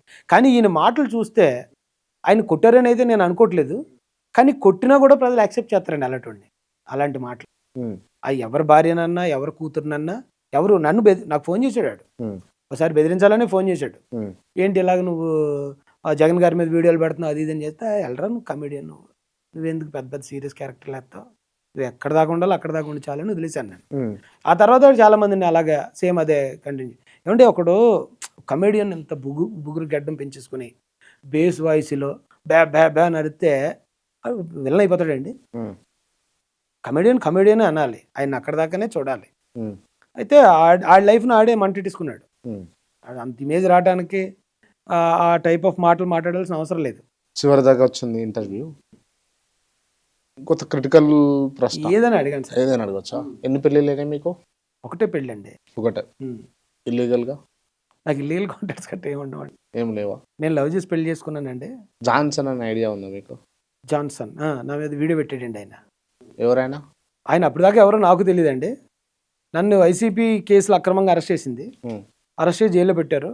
జైల్లో పెట్టిన 10వ రోజు అనుకుంటా నా వైఫ్ పిల్లలు వచ్చారు నన్ను చూడడానికి. ప్రతిరోజు వస్తున్నారు వాళ్ళు, అప్పటికే వాళ్ళు ధైర్యంగానే ఉండేవారు. ఈ 11వ రోజు వచ్చినప్పుడు నా వైఫ్ కొంచెం దిగాలుగా ఉండి ఏడుస్తుంటే ఏమైంది, ఇవన్నీ కామన్ కదా, ఇది అందరికీ జరిగేదే కదా అని ధైర్యం చెప్పాలి. అలా కాదండి, ఎవరో ఒక ఆయన వీడియో పెట్టాడు, వాళ్ళ భార్యని మీరు ఏదో పాడు చేశారనో, ఏదో సంథింగ్ అక్రమ సంబంధం పెట్టుకుని మోసం చేశారని. ఆ వీడియో చూసిన తర్వాత మన ఇంట్లో వాళ్ళు అందరూ అడగటం మొదలుపెట్టారు, ఏంటిది అని. అయితే ఎందుకు ఇది ఇంత దారుణంగా ఎందుకు బిహేవ్ చేస్తున్నా నాకు అర్థం కాలేదు, మిమ్మల్ని ఏమైనా చేస్తారేమో నాకు కొంచెం. ఆ రోజు ఆవిడ కొంచెం భయపడిందంటే. ఇలాంటి స్ట్రాటజీలు సినిమాల్లోనే చూస్తాం అప్పటిదాకా. ఆ స్ట్రాటజీ లైఫ్లో ఫేస్ చేసేటప్పటికి నాకు కూడా కొంచెం ఇంత స్థాయిలో నా మీద సామాన్యుడిని ఈ స్థాయిలో చేయాల్సిన అవసరం లేదు, ఈ స్థాయిలో వస్తున్నారా, నువ్వు కంగారు పడద్దు, ఏది జరిగితే అది జరుగుతుంది, మన చేతుల్లో ఏం లేదని ఆవిడ చెప్పి పంపించాను. ఆ రోజు ఆయన వీడియో పెట్టాడు, అది నేను జైలు నుంచి రిలీజ్ అయ్యి చూశాను. చూసి ఆయన ఏమంటాడు, నా భార్యని ట్రాప్ చేశాడు, 30 లక్షల రూపాయలు 40 లక్షల రూపాయలు ఈయన కాజేశాడు. నా కూతుర్ల కోసం నేను వాడుకున్నదని కూతురు సెంటిమెంటు, భర్త సెంటిమెంటు, భార్య సెంటిమెంటు, మోసపోయిన సెంటిమెంటు కలగలిపి అసలు చాలా ఒక అద్భుతమైన వీడియో అండి అది. ఆ వీడియో చూస్తే నా భార్య నేను తప్ప నాకు తెలిసి మా అమ్మ నాన్న మా అత్త మామ కూడా నమ్ముతారు, అంత పకడ్బందీగా ఉంది వీడియో అది. కానీ వాస్తవాలు నాకు నిజంగా వీడియో చూసిన తర్వాత ఒక కుటుంబానికి సంబంధించినటువంటి వ్యక్తి సార్ ఎన్ని కోట్లు ఇస్తారన్నా పర్టికులర్ గా పేద మధ్య తరగతి కుటుంబాలకు చెందినటువంటి వ్యక్తులు వాళ్ళ ఆత్మాభిమానాన్ని అమ్ముకోరు. ఆయన అమ్ముకున్నాడు అని అంటే నేను నమ్మను. అది జరిగే ఉండొచ్చు అని నేను అంటున్నా. మీరు ఏమంటారు దానికి? దానికి ఆధారం చెప్తాను సార్. నేను ఇప్పుడు తప్పు చేసినోడికి భయపడతాడండి, ఎందుకంటే ఆడు తప్పు చేయలేదని నిరూపించడానికి ఆధారాలు ఉండవు.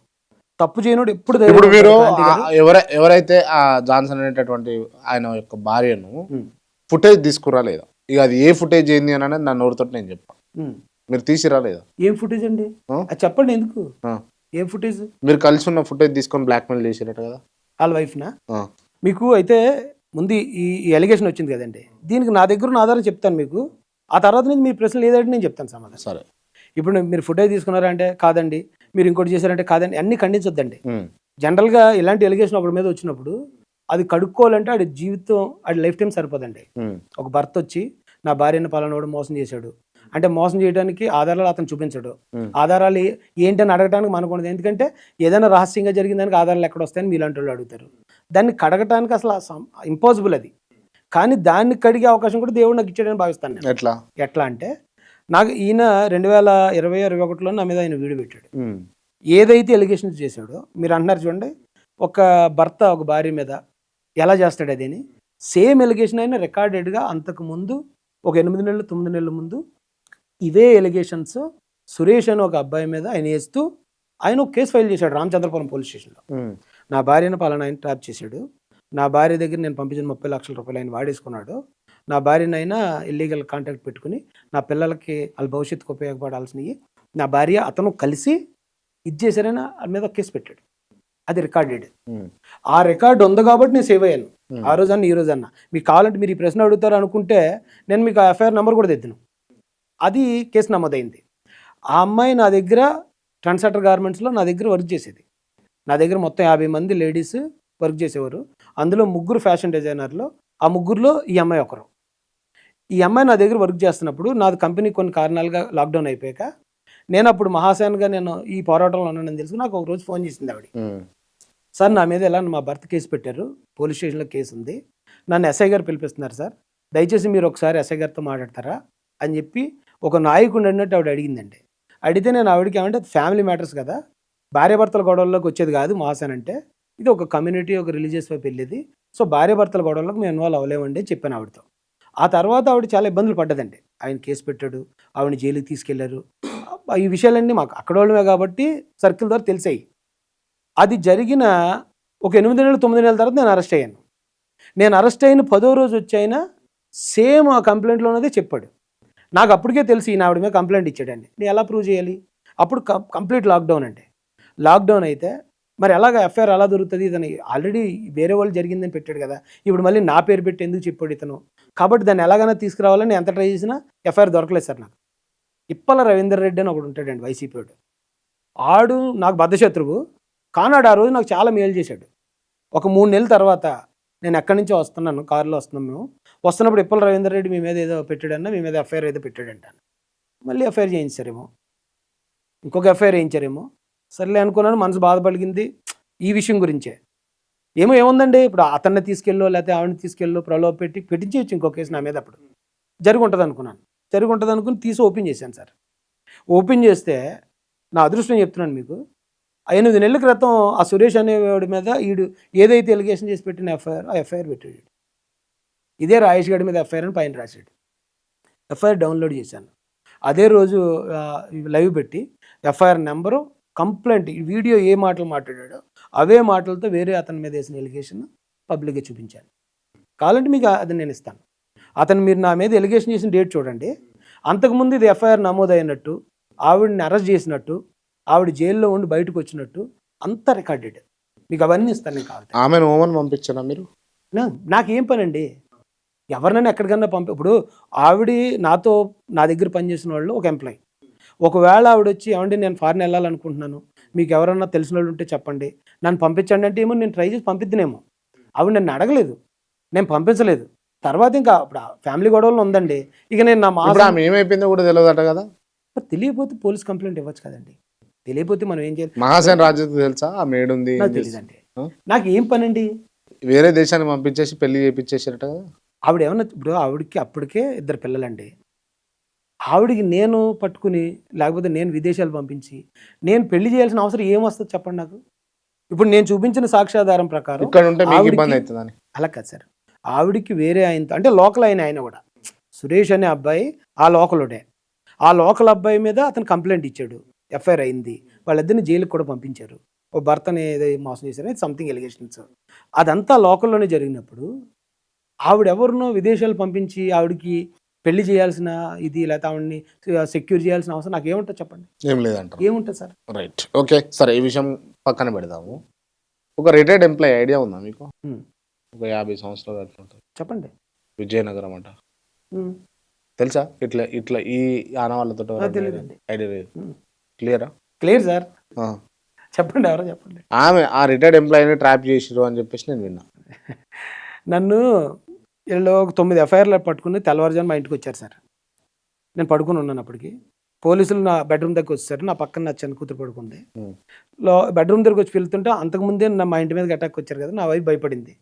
భయపడి ఎవరో వచ్చారండి అని లేపితే నేను పైకి లేచి చూసిన వెంటనే 10 మందో 12 మందో ఉన్నారు ఇంట్లో. చిన్న ఇల్లు అప్పుడు. 12 మంది ఉండేటప్పుడు ఇల్లు అంతా ప్యాక్ అయిపోయిందండి. పెద్ద అటాక్ ఏదో జరుగుతుంది మొత్తం ఫ్యామిలీతో అనిపించి ఆందోళన పడ్డాను. అందులో అందరినీ చూస్తే ఎస్ఐ గారు కనిపించారు, పెద్దాపురం. ఈయన పెద్దాపురం ఎస్ఐ అనుకున్నాను. ఆయన నన్ను పట్టుకుని వీళ్ళు నన్ను జీప్ ఎక్కించుకుని పెద్దాపురం తీసుకొచ్చారు. సిఏ వచ్చాడు. నువ్వు గుంటూరులో ఎవరి దగ్గర ఉద్యోగాలు ఇప్పిస్తానని చెప్పి డబ్బులు తీసుకున్నావు కదా అన్నాడు. వెయ్యండి, అది కూడా ఎఫ్ఐఆర్ ఒకటి. 9 వేశారు. ఇవన్నీ అన్యాయం అని మీకు కూడా తెలుసు. అంటే నేను వచ్చినప్పుడు ఎందుకు నిలబడలేదు అన్నాడండి ఆయన. వినయ్ ప్రకాష్ అతని పేరు. నేను తప్పు చేస్తుంటే నువ్వు వచ్చినప్పుడు నేను నిలబడదును, నువ్వు నన్ను తప్పుడుగా అరెస్ట్ చేసి తీసుకొచ్చావు, ఆ విషయం నీకు కూడా తెలుసు, అందుకే నేను నిలబడలేదు. అంటే గుంటూరులో ఇలా చేసావంట కదా అన్నాడు. చేస్తే అది కూడా ఎఫ్ఐఆర్ వేయండి, ఆ బాధితుడు ఎవడో నా ముందుకు తీసుకురండి, దానికి ఉన్న ఆధారం ఏంటి చూపించండి. ఇన్ని 9 ఎఫ్ఐఆర్లు వేసిన వాళ్ళు ఇంకో 10 వేస్తే తప్పే ఉంది, 15 వేస్తే తప్పే ఉంది. మీరు ఎన్ని వేసినా నేను ప్రూవ్ చేసుకునే కెపాసిటీ నాదే. నేనేమి సామాన్యుని కాదు. మీరు ఏది పెడితే అది తప్పుడు కేసులు ఇరుక్కుపోయి శిక్ష పడిపోయి జైలుకి వెళ్ళిపోవడానికి ప్రతిదీ ఎవిడెన్స్ ఉంటుంది. నేను ప్రతి మూమెంట్ అది రికార్డెడ్గా ఉంటుంది. ప్రతి మూమెంట్ నేను సోషల్ మీడియాలో ఉంటాను. నువ్వు ఆ రోజు పలానా రోజు ఇలా జరిగింది కదంటే అప్పుడు నాకు వేరే చోట ఉన్న ఆధారం నేను చూపించగలుగుతాను, నువ్వు చెయ్యను. ఇప్పుడు మీరు ఏదో చెప్తున్నారు చూడండి, ఆ రోజు అతను అన్న మాటలాగే ఉంది ఇది కూడా. ఎవరో రిటైర్డ్ ఎంప్లాయీ నేను చేయాల్సిందే ఉందండి. క్రాంతి గారు మీకు ఆనెస్ట్గా చెప్తున్నాను సార్, ఎవరి దగ్గరైనా నేను అన్యాయంగా ఇదిగో పలానా పని చేస్తానని కానీ, లేకపోతే పలానా చేసి పెట్టేస్తానని చెప్పి చీటింగ్ కానీ, లేకపోతే పలానా వ్యాపారంలో ఇన్వాల్వ్ అయ్యాడని కానీ, పలానా ఉద్యోగస్తుడి దగ్గరికి వ్యాపారస్తుడి దగ్గరికి అమ్మాయిలను ఫ్లడ్ చేశారని కార్యక్రమం చేస్తున్నానని ఇది కానీ, అమ్మాయిలను ఫ్లడ్ చేశారనే విషయం కానీ, ఒకవేళ ఎప్పుడన్నా కొంచెం ఇబ్బంది పడితే అమ్మాయిలతో ఫ్లడ్డింగ్ నేను ఇబ్బంది పడి ఉంటాను కానీ ఎవరినన్నా ఫ్లడ్ చేసినట్టు ఒక్క ఆధారం చూపించాను సార్. నేను ఈ 7 సంవత్సరాల్లో మాసానికి వచ్చిన తర్వాత నుంచి నేను నాయకుడిని. నాకు ఏది జరిగినా నేను ఏ పొరపాటు చేసినా నా వెనకతల వాళ్ళందరూ బలైపోతారు. అంటే నాకు కాషాయం ఒకటి లేదండి, నేను సాధు సన్యాసిలాగా బతుకుతాను. నాకు బ్యాడ్ హ్యాబిట్స్ ఎప్పుడో ఒక 20 సంవత్సరాల క్రితం ఉండి సిగరెట్ కానీ మందు కానీ ఇవి కానీ అసలు ఏమీ ఉండవు నా దగ్గర. ఉంటే ఆన్లైన్లో ఉంటాను, లేదా మీలాంటి పెద్దలతో మాట్లాడతాను, లేదా ఇంట్లో నా 2 పిల్లలతో ఆడుకుంటాను. నేను తప్పు పట్టాలంటే బోతద్దాలు పెట్టాలి, లేదంటే తప్పుడు కేసులు పెట్టాలి నా మీద, అంతే తప్ప ఎవడో నాలో క్లీన్ చిట్ అంటారు. మీరు క్లీన్ గానే బతుకుతున్నాను నేను. క్లీన్ చిట్ మీరు ఇస్తారా? అది అంత క్లీన్ గా బతికితే ఇప్పుడు నేను మొదట అడిగినట్టుగా మీరు ₹1 పెట్టి ఇల్లు ఎట్లా కట్టిరు, లగ్జరీ కార్లు ఎట్లా కొంటారు, ఇవన్నీ ఎట్లా జరుగుతాయి? నేను చెప్తున్నాను కదా సార్, నాకు 52 కోట్ల వ్యూస్ ఉన్నాయండి నా ఛానల్ మీద. నేను ఛానల్ పెట్టి ఆ 3 సంవత్సరాలే. అంతకుముందు నాది మాసన్ మీడియా ఛానల్ ఏం లేదు. 3 సంవత్సరాలే నడిచింది నాది. 52 కోట్ల వ్యూస్ ఉన్నాయి. నాకు లక్షకి ₹4,000 రిటెన్షన్లో వస్తుంది. నాకు 1,00,000 వ్యూస్ వస్తే 4,000 వస్తుంది. మీరు క్యాలిక్యులేట్ చేయండి. తక్కువలో తక్కువ అది 2 కోట్లు చూపిస్తుంది. అంటే నేను మీకు స్టేట్మెంట్లు కూడా పట్టుకొచ్చేస్తాను. తక్కువలో తక్కువ 2 కోట్లు చూపిస్తుంది. అది 2 కోట్లలో ఎంత చావు లేకుండా ఖర్చు పెట్టినా నేను ₹1,00,000 ఖర్చు పెట్టాను అనుకుందాం సార్. ఆ ₹1,00,000 ఒకవేళ మీరన్న ఇల్లు ₹1,00,000 నేను కట్టుకోలేనా? ఒకటి. ఇప్పుడు నా దగ్గర ఇంకొక 50 లక్షలు అప్పు ఉంది సార్. అంటే నా దగ్గర ఇంటికి నేను పెట్టింది 50 లక్షలు ఖర్చు పెట్టాను. ఈ 50 లక్షలు లోన్కి కావాల్సిన ఆధారాలు ఏమంటే నేను మీకు ఇస్తాను. రెండోది, నా దగ్గర కారు లగ్జరీ కార్ అన్నారు, అవును ఫార్చునర్ ఉంది, దాన్ని నేను 20 లక్షలు డౌన్ పేమెంట్ కట్టాను. అప్పుడు 36 లక్షలు దాన్ని బ్యాంక్ ఆఫ్ బరోడాలో ఫైనాన్స్లో ఉంది. ప్రతి నెల 42,000 వాయిదా కడుతుంటాను నేను ఇప్పటికి. దాని డీటెయిల్స్ కావాలని నేను తీసుకొచ్చేస్తాను. అన్యాయంగా అక్రమంగా ఒక్క రూపాయి కూడా మీరు సంపాదించలేదు ఎవరినైనా ఒక్కరితో చెప్పించారు ఇప్పటి వరకు. ఇప్పటి వరకు అంటే నేను ఈ పోరాటంలోకి వచ్చే వరకు వ్యాపారం చేసుకుంటూ ఉద్యోగం చేసుకుంటూ నా ఫ్యామిలీని పెంచుకున్నాను సార్. ఈ పోరాటంలోకి వచ్చిన తర్వాత కూడా ఎక్కడ కనీసం నాకు కువైట్లో ఇజ్రాయెల్లో గ్రూప్స్ ఉంటాయి, మహాసన్ గ్రూప్స్. వాళ్ళు ఏం చేసేవారంటే స్టార్టింగ్లో నెలకి ఒక దినార్ అనేసి దాన్ని ఒకవేళ అది ఒక 10,000 20,000 అయింది అనుకోండి, ఓ 10,000 అక్కడ రిజర్వ్ ఫండ్ పెట్టుకుని ఓ 10,000 ఇక్కడ ఖర్చులు పంపించేవారు. 10,000 మీరు నోట్ మార్చేసి పెట్టుకోండి. ఒక రోజుకి కాదండి, నెలకి 10,000 ఆ టైంలో పంపించేవారు వాళ్ళు. నాది యూట్యూబ్ ఛానల్ 2021లో స్టార్ట్ అయింది. స్టార్ట్ అయిన ఫస్ట్ మంత్ నా రెవెన్యూ 70,000. 70,000 రెవెన్యూ ఎప్పుడైతే స్టార్ట్ అయిందో అక్కడి నుంచి నాకు పంపించేవాళ్ళు 30,000 40,000 జీతాలు అయ్యి 30,000 40,000 సంపాదించేవాళ్ళు ఒక దినారు దీన్ని కేటాయిస్తున్నారు. అది 2 సంవత్సరాలు జరిగిందండి వాళ్ళు పంపించింది. అప్పటి వరకు నేను వ్యాపారంలో ఉన్నాను. ఈ 2 సంవత్సరాలు ఇబ్బంది పడ్డాను నేను. ఈ 10,000 అనేది వాళ్ళు పంపించేవారు. ఎప్పుడైతే నాకు ఇన్కమ్ స్టార్ట్ అయిందో, రే తమ్ముడు మీ శాలరీ కన్నా నాకు ఎక్కువ వస్తుంది ఇక్కడ, మీరు ఆపేయండి, ఒక్క రూపాయి కూడా పంపించొద్దు, మీరు కనుక్కోండి. నేనేమో నాకు గొప్పలకు చెప్పట్లేదు, మీరు అడుగుతున్నారు కాబట్టి మీ దగ్గర నా మీద బ్యాడ్ ఇంప్రెషన్ ఉండకూడదని చెప్తున్నాను నేను. రైట్. మీరు మహాసేన అనేటటువంటి సంస్థతోటి అక్రమంగా అంటే ఇతర దేశాల నుంచి కావచ్చు, ఇతర రాష్ట్రాల నుంచి కావచ్చు వచ్చినటువంటి ఫండింగ్ను మీ లగ్జరీ లైఫ్ కోసం యూజ్ చేసుకోవడం కోసం వాడుకోరా లేదా? అసలు ఫండ్సే రాలేదంటే ఫండ్స్ వచ్చి లగ్జరీ లైఫ్ అంటారు. మీరు దాన్ని తీసుకొని బయట పెడతారా? ఏది మీకు ఏ ఆధారం కావాలి చెప్పండి. లేదా ఒకవేళ ఫారిన్ నుంచి ఎవరైనా పంపించారంటారా, ఇదిగో నేను పలానా చోట ఇంత పంపించాను అనేది ఆధారం ఏదైనా ఒక చూపించమనండి. లేదా నన్ను చూపించమంటే అప్పుడు అక్కడి నుంచి వస్తే అకౌంట్లోకి రావాలి. అవును. ఇప్పుడు నా అకౌంట్ చూపించాను అనుకోండి, నా భార్య అకౌంట్లోకి వచ్చి ఉండొచ్చు అనిపిస్తుంది, నా భార్య అకౌంట్ చూపిస్తాను. మీరు ఎవరి అకౌంట్ చూపించమంటే చెప్పండి, మా మహాసేనలోని ముఖ్యమైన వాళ్ళు ఎవరి అకౌంట్లను చూపిస్తాను. మీ మహాసేనలో ముఖ్యమైన వాళ్ళు మీ అనుచరులు మిమ్మల్ని వదిలిపోయి వెళ్ళిపెట్టిపోవడానికి రీజన్ ఏంటి? ఈగోస్ ఉంటాయి కదండి, ఈగోస్ ఉంటాయి. కొన్ని చోట్ల పార్టీ అనేది చాలా బలంగా పనిచేస్తుంది సార్. చాలా మంది మహాసేనలో నేను స్టార్ట్ అయినప్పుడు ఉన్న వాళ్ళు ఎక్కువ మంది వైసీపీ అభిమానులు ఉన్నారు, లీడర్స్గా ఉన్న వాళ్ళు. ఎప్పుడైతే వైసీపీకి నేను ఎదురు తిరిగానో అన్యాయాలు కళ్ళారా చూపించే తిరిగాను నేను, అయినా కూడా పార్టీ అభిమానంతో వాళ్ళు నన్ను వదిలేసి వెళ్ళిపోయారు. అంతేనా రీజన్? లేకపోతే మహాసేన రాజేష్ చేసే చీటింగ్ పనులను తట్టుకోలేక వెళ్ళిపోయి? నేను ఒకటే చెప్తాను సార్, నేను చీటింగ్ పని చేస్తే ఏదైనా ఒక్క ఆధారం ఎక్కడైనా ఒక్కటి ఆధారం చూపించమనండి, ఎవరు చూపించలేరు క్రాంతి గారు. రైట్. మాట అంటానికి అంటారు అంతే. Okay right. ఇప్పుడు మీరు యాజ్ ఆఫ్ నౌ అంటే నమ్ముకున్న పార్టీ అంటే వైసీపీకి నమ్మిర్రు, వైసీపీ నుంచి బయటకు వచ్చేసారు. దాని తర్వాత జనసేనలో పోదాం అనుకుంటూ పోలేదు, టీడీపీలోకి పోయారు, బాగుంది. టీడీపీలో పోయిన తర్వాత మనం మొత్తం మాట్లాడుకుంటే మీకు పదవులు వచ్చినాయి, బాగుంది, అంత మంచిగా ఉండే, టికెట్ కూడా వచ్చింది, సరే మిస్ అయిపోయింది, దాని రీజన్స్ కూడా మాట్లాడినాం. ఇప్పుడు ఏంది మహాసేన రాజేష్ పరిస్థితి? ఫ్యూచర్లో ఏంది?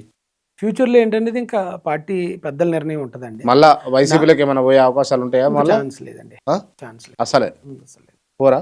అండ్ మిమ్మల్ని అంటే ఎప్పుడైతే పి గన్నవరం నుంచి పోటీ చేసే క్రమంలో టికెట్ అనౌన్స్ చేసి డ్రాప్ అయినప్పుడు మిమ్మల్ని వైసీపీ కూడా పిలిచింది అని విన్నాను, నిజమేనా?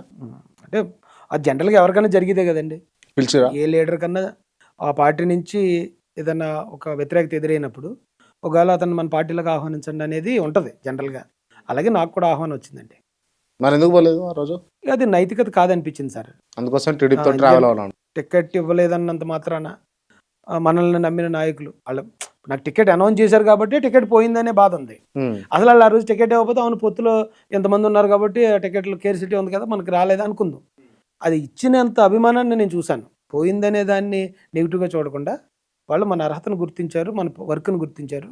సరే గుర్తించారు, వేళ కాకపోతే రేపైనా దానికి తగ్గ అయితారా? ఎమ్మెల్యే కావాలన్న షోకి ఏమన్నా ఉందా ఆలోచన? ఏమన్నా ఖచ్చితంగా ఎమ్మెల్యే టికెట్ వచ్చి పోయింది అనే హేళన మాటలో నేను ఈ 2 సంవత్సరాల్లో ప్రతిరోజు అవమాన భారంతో నిద్రలేస్తున్నాను సార్ ఆ విషయంలో. కాబట్టి ఎక్కడైతే మనం పోగొట్టుకున్నాం అక్కడే నిలబడాలని కసి ప్రతి ఒక్కడికి ఉంటుంది. ఎమ్మెల్యే కావాలని ఉంది మహాసేన రాజేష్. ఇంతవరకు మహాసేన రాజేష్ కాన్స్టిట్యున్సీ లేదు, ఏ కాన్స్టిట్యున్సీ నుంచి అయితే ఎమ్మెల్యే కావాలనుకుంటే అది అంటే రిజర్వ్డ్ నాయకులకి కాన్స్టిట్యున్సీ అనేది ఎక్కడ ఉండదండి. ఆ సమయానికి పార్టీ అధిష్టానం నిర్ణయిస్తారు అది తప్ప జనరల్ నాయకులు అయితే లోకల్ లీడర్ ఉంటాడు, ఆ లోకల్ లీడర్ లోకల్ నాయకుడు కన్సిడర్ చేయబడతాడు. మాకున్న అదృష్టం వల్ల దురదృష్టం వల్ల తెలియదు, మేము ఎంత బలంగా ఉన్నా ఎంత పట్టు సాధించినా మా నియోజకవర్గాల్లో అది అక్కడ జనరల్ అయినప్పుడు అక్కడ మాకు అవకాశం ఏ పార్టీ ఇవ్వదు. ఎక్కడో ఒక పార్టీ ఎక్కడో ఉంటాయి రిజర్వ్డ్ అయ్యి, అక్కడ టికెట్ ఇస్తే నాన్ లోకల్ తెచ్చి ఎక్కడ ఎందుకు ఇస్తున్నావు అక్కడ వాళ్ళు గోడ పెడతారు. అక్కడ మరి అదేమి తలపోటు నాకు అర్థం కాదు. ఇప్పుడు రాజ్యాంగం ఈ 29 నియోజకవర్గాలు ఎస్సీ రిజర్వ్డ్ అన్నారు, రాష్ట్రంలో ఉన్న ప్రతి ఒక్కడు ఎవడైనా సరే అక్కడికి వెళ్ళి పోటీ చేసి హక్కు ఉంటుంది. ఉమ్, కానీ నాలాంటి వాడు ఎవడన్నా ఒకడు వెళ్తున్నాడు అన్నప్పుడు నాన్ లోకల్ అనే ఫీలింగ్ తీసుకొస్తారు. ఎస్సీస్లోనే ఉమ్, లోకల్ ఎస్సీలు ఎంతమంది ఉంటే నాన్ లోకల్ ఎందుకు తీసుకో అంటే ఒక రిజర్వ్ నియోజకవర్గం నీ నియోజకవర్గం రిజర్వ్డ్ అయితే అది ఇంక నీకు రాసి పెట్టి ఇచ్చేసినట్ట, ఈ రాష్ట్రంలో ఉన్న మిగతా నాయకులకి దాని మీద హక్కు లేనట్ట. ఉమ్, ఈ గీతలు ఎక్కువైపోయాయి సార్. మనకి బౌండరీస్ పాకిస్తాన్ దగ్గర ఒకటి, బంగ్లాదేశ్ దగ్గర ఒకటి, నేపాల్ దగ్గర ఒకటి బౌండరీస్ ఉన్నాయి. ఆ బౌండరీస్ చాలండి మనకి. ఉమ్, మళ్ళీ మధ్యలో ఈ నియోజకవర్గాల బౌండరీస్, రాష్ట్రాల మధ్యలో బౌండరీస్, ఈ బౌండరీస్ కొత్తగా మన వాళ్ళు గీస్తున్నారు సార్. ఆ బౌండరీ అనేది రాజ్యాంగ విరుద్ధం. అది ఆ బౌండరీస్ గీయకూడదు. ఇక కాశ్మీర్ నుంచి కన్యాకుమారి దాకా ఎక్కడైనా సరే ఎవడైనా బతికే హక్కు ఉంది. ఉమ్. కాబట్టి ఈ బౌండరీస్ కూడా కొంతమంది అది రాజకీయ దీనికోసమే చేస్తున్నారు సార్. అది ఒక పొలిటీషియన్కి అంటే రాజకీయాలు చేసేటటువంటి వ్యక్తికి ఏదో ఒక రోజు ఏదో ఒక సమయంలో ఏదో ఒక సిచ్యువేషన్లో ఒక మంచి పొజిషన్లో ఉండాలి, ఒక ప్రోటోకాల్ ఉండాలి అని అన్నది ఉంటుంది కదా. మీకు ఇప్పుడు టిల్ ఆ బాధ వేధిస్తుందా లేదా ఇప్పటికి కూడా? బాధ వేధిస్తుంది అంటే ఫ్రాంక్గా చెప్పాలంటే ఖచ్చితంగా వేధిస్తుందండి. ఉమ్, ఎందుకు వేధిస్తుంది అంటే ఒకటి అంటే ఒక సామెత ఉంటుంది, మూడు సామెత మా ఏరియాలో. మొగుడు కొట్టినందుకు కాదు తోటికోడలు తిప్పినందుకు కోపం వస్తుంది అని.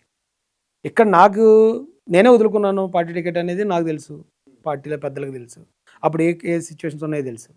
కానీ పీకేశారు, తీసేశారు, వాడుకుని వదిలేశారు, తెలుగుదేశం పార్టీలో వాల్యూ లేదు అనే మాటలు రోజు రోజుకి నాలో పట్టుదలని, కసిని, సహనాన్ని కూడా పెంచుతున్నాయి సార్. నిజానికి నాలో ఇంత సహనం లేదు. ఉమ్, ఇదే పరిస్థితి నాకు జగన్ గారి దగ్గర ఎదురైనప్పుడు 8 నెలల్లోనే నేను బయటకు వచ్చేసాను. కానీ ఇక్కడ నేను లేదు, ఎంతైనా సరే ఎవడైతే మనల్ని అవమానించాడో, ఎవడైతే హేళన ఆ చేస్తాడో రోజు వస్తే అనుకుంటారా? ఖచ్చితంగా వస్తుందండి. ఆ, 100% వస్తుంది. వస్తుందా? మీరు అంటే బాబు గారి దృష్టిలో లేకపోతే లోకేష్ గారి దృష్టిలో ఉన్నారా మీరు? 100% ఉన్నానండి. ఆ, ఏ అంటే పొజిషన్లో ఉంటారు మీరు ఒకవేళ? వాళ్ళు అది సామెత ఇంకోటి, దేవుడు వరం ఇచ్చిన పూజారి అడ్డుపడ్డాడని. ఉమ్, ఇక్కడ చంద్రబాబు గారు, లోకేష్ గారితో నా ప్రయాణం క్లియర్. ఉమ్, వాళ్ళు చాలా వాల్యూ ఇస్తారు నాకు. నేను చాలా సాధారణమైన వాడిని, ఎక్కడో చిన్న గ్రామం నుంచి వెళ్ళినండి. అసలు వాళ్ళ దగ్గర ఉన్న క్యాడర్కి, వాళ్ళ దగ్గర ఉన్న లీడర్స్కి నన్ను పట్టించుకోవాల్సిన కాదు. ఉమ్, కానీ వాళ్ళు నాలో అర్హతను గుర్తించారు. ఉమ్, ఇది జాలిపడితే వచ్చింది కూడా కాదండి. ఇది ఉమ్, ఆ పోరాటంతో వచ్చిందే. అర్హతని గుర్తించారు వాళ్ళు. అర్హతను గుర్తించి ఆ వాల్యూ ఇప్పటికీ ఇస్తారు వాళ్ళు. ఉమ్, ఇప్పటికీ ఇస్తున్నప్పుడు ఈ మధ్యలో ఉన్న అవాంతరాలు, ఆటంకాలు ఏవైతే ఉన్నాయో ఎన్ని రోజులు ఉంటాయి అనేది నా నమ్మకం. ఉమ్, ఎన్ని రోజులు అంటే ఒకరిని నిలబెట్టడానికి మనం ఎంత అన్నా ప్రయత్నం చేస్తాం, ఒకరిని తొక్కడానికి ఏదో ఒక రోజు వాళ్ళకి అంటే అలుపు వస్తుంది కదా. ఎందుకులే ఇంకా ఆడి కోసం మనం ఎంత టైం కేటాయించడం ఎందుకని ఏదో రోజు వాళ్ళు ఆగుతారు కదా అని అనిపిస్తుంది. ఉమ్. వాళ్ళు క్లియర్గా ఉంటారండి నాకు. రైట్. అంటే మీరు మంచి పొజిషన్లో ఉంటారని మీరు నమ్ముతురా? నేను ఇప్పుడు ఉంటే ఏ మంచి పొజిషన్లో పొజిషన్లో ఉన్నానండి. రాజకీయంగా రాజకీయంగా కూడా మంచి పొజిషనే. ఏం పొజిషన్? ఎందుకు అంటే ఒక మాట చెప్తాను సార్. ఇప్పుడు రాజకీయంలో చాలామంది సొంతంగా మాకు మేము డెవలప్ అవ్వాలి, మాకు మేము ఆస్తులు సంపాదించుకోవాలంటే ఖచ్చితంగా పదవి ఉండాలండి. పదవి లేకపోతే జరగదు. కానీ మనోడికి ఒక కష్టం వస్తే ఆ కష్టాన్ని తెచ్చడానికి నా చేతిలో అధికారం ఉండాలి అనుకునే నాయకుడికి పదవితో పని లేదండి. ఇప్పుడు నేను మా వాళ్ళకి ఏ కష్టం వచ్చినా నేను ఇమీడియట్గా తీర్చగలను.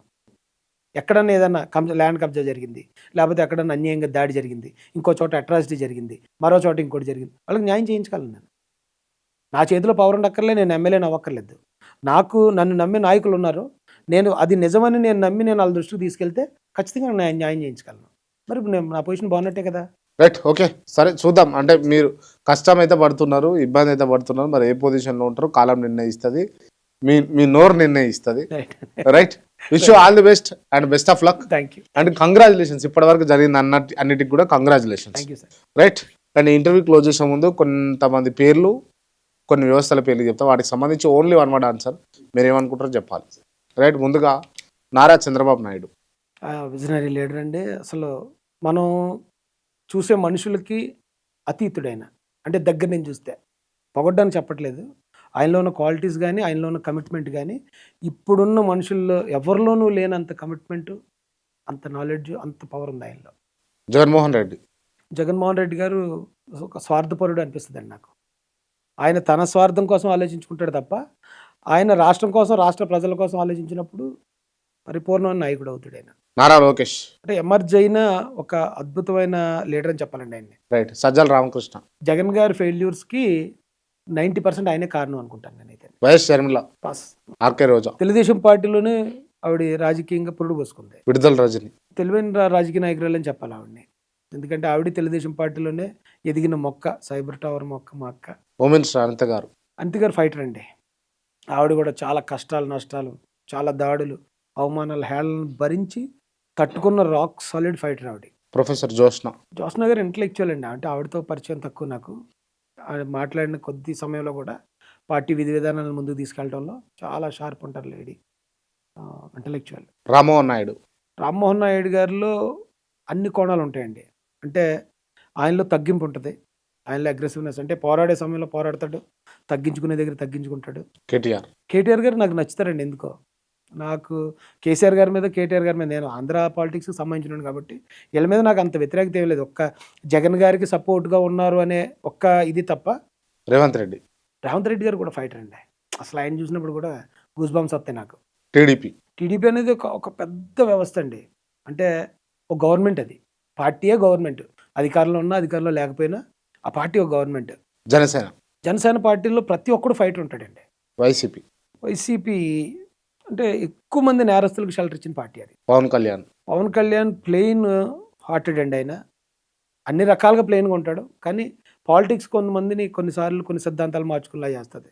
పాలిటిక్స్కి తగ్గట్టు, అంటే ఇప్పుడు ప్రజెంట్ ట్రెండ్లో ఉన్న పొలిటీషియన్ ఆయన మాసేన రాజేష్ మాసేన సిద్ధాంతానికి కట్టుబడి వ్యక్తి అండి. ఆ సిద్ధాంతానికి ఎవరు అనుకూలంగా ఉంటే వాళ్ళు ఎవరైనా కానీ వాళ్ళతో కలిసి ముందుకెళ్తాడు, వ్యతిరేకంగా ఉంటే వాళ్ళు ఎవరైనా కానీ విభేదిస్తాడు. భవిష్యత్తులో టీడీపీ అయినా, ఎవరైనా అంటే ఇంక అందులో అన్నీ వచ్చేస్తాయండి. భవిష్యత్తులో టీడీపీ అయినా సిద్ధాంతానికి ఎవరు వ్యతిరేకంగా ఉన్నా ఆ ఇప్పుడు ఎగ్జాంపుల్కి రేపు ఎవరో ఒక ఎమ్మెల్యే, టీడీపీలో ఒక ఎమ్మెల్యే ఒక దళితుని చంపి అవన్నీ డోర్ డెలివరీ చేసాడు అనుకోండి, ఆయన మీద సిబిఎన్ గారు లేకపోతే లోకేష్ గారు చర్యలు తీసుకోలేదు అనుకోండి, ఖచ్చితంగా దాన్ని విభేదిస్తాను 100%.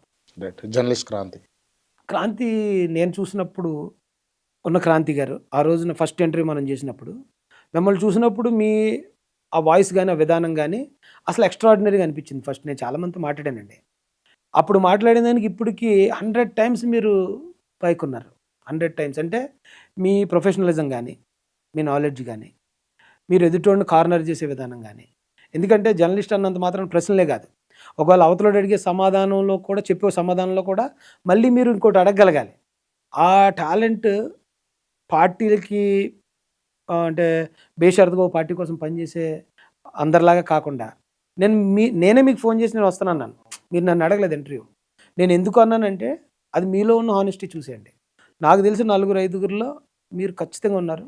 మీరు ఇంకా మంచి స్థానంకి వెళ్ళాలని నేను కోరుకున్నాను. Thank you so much. Thank you sir.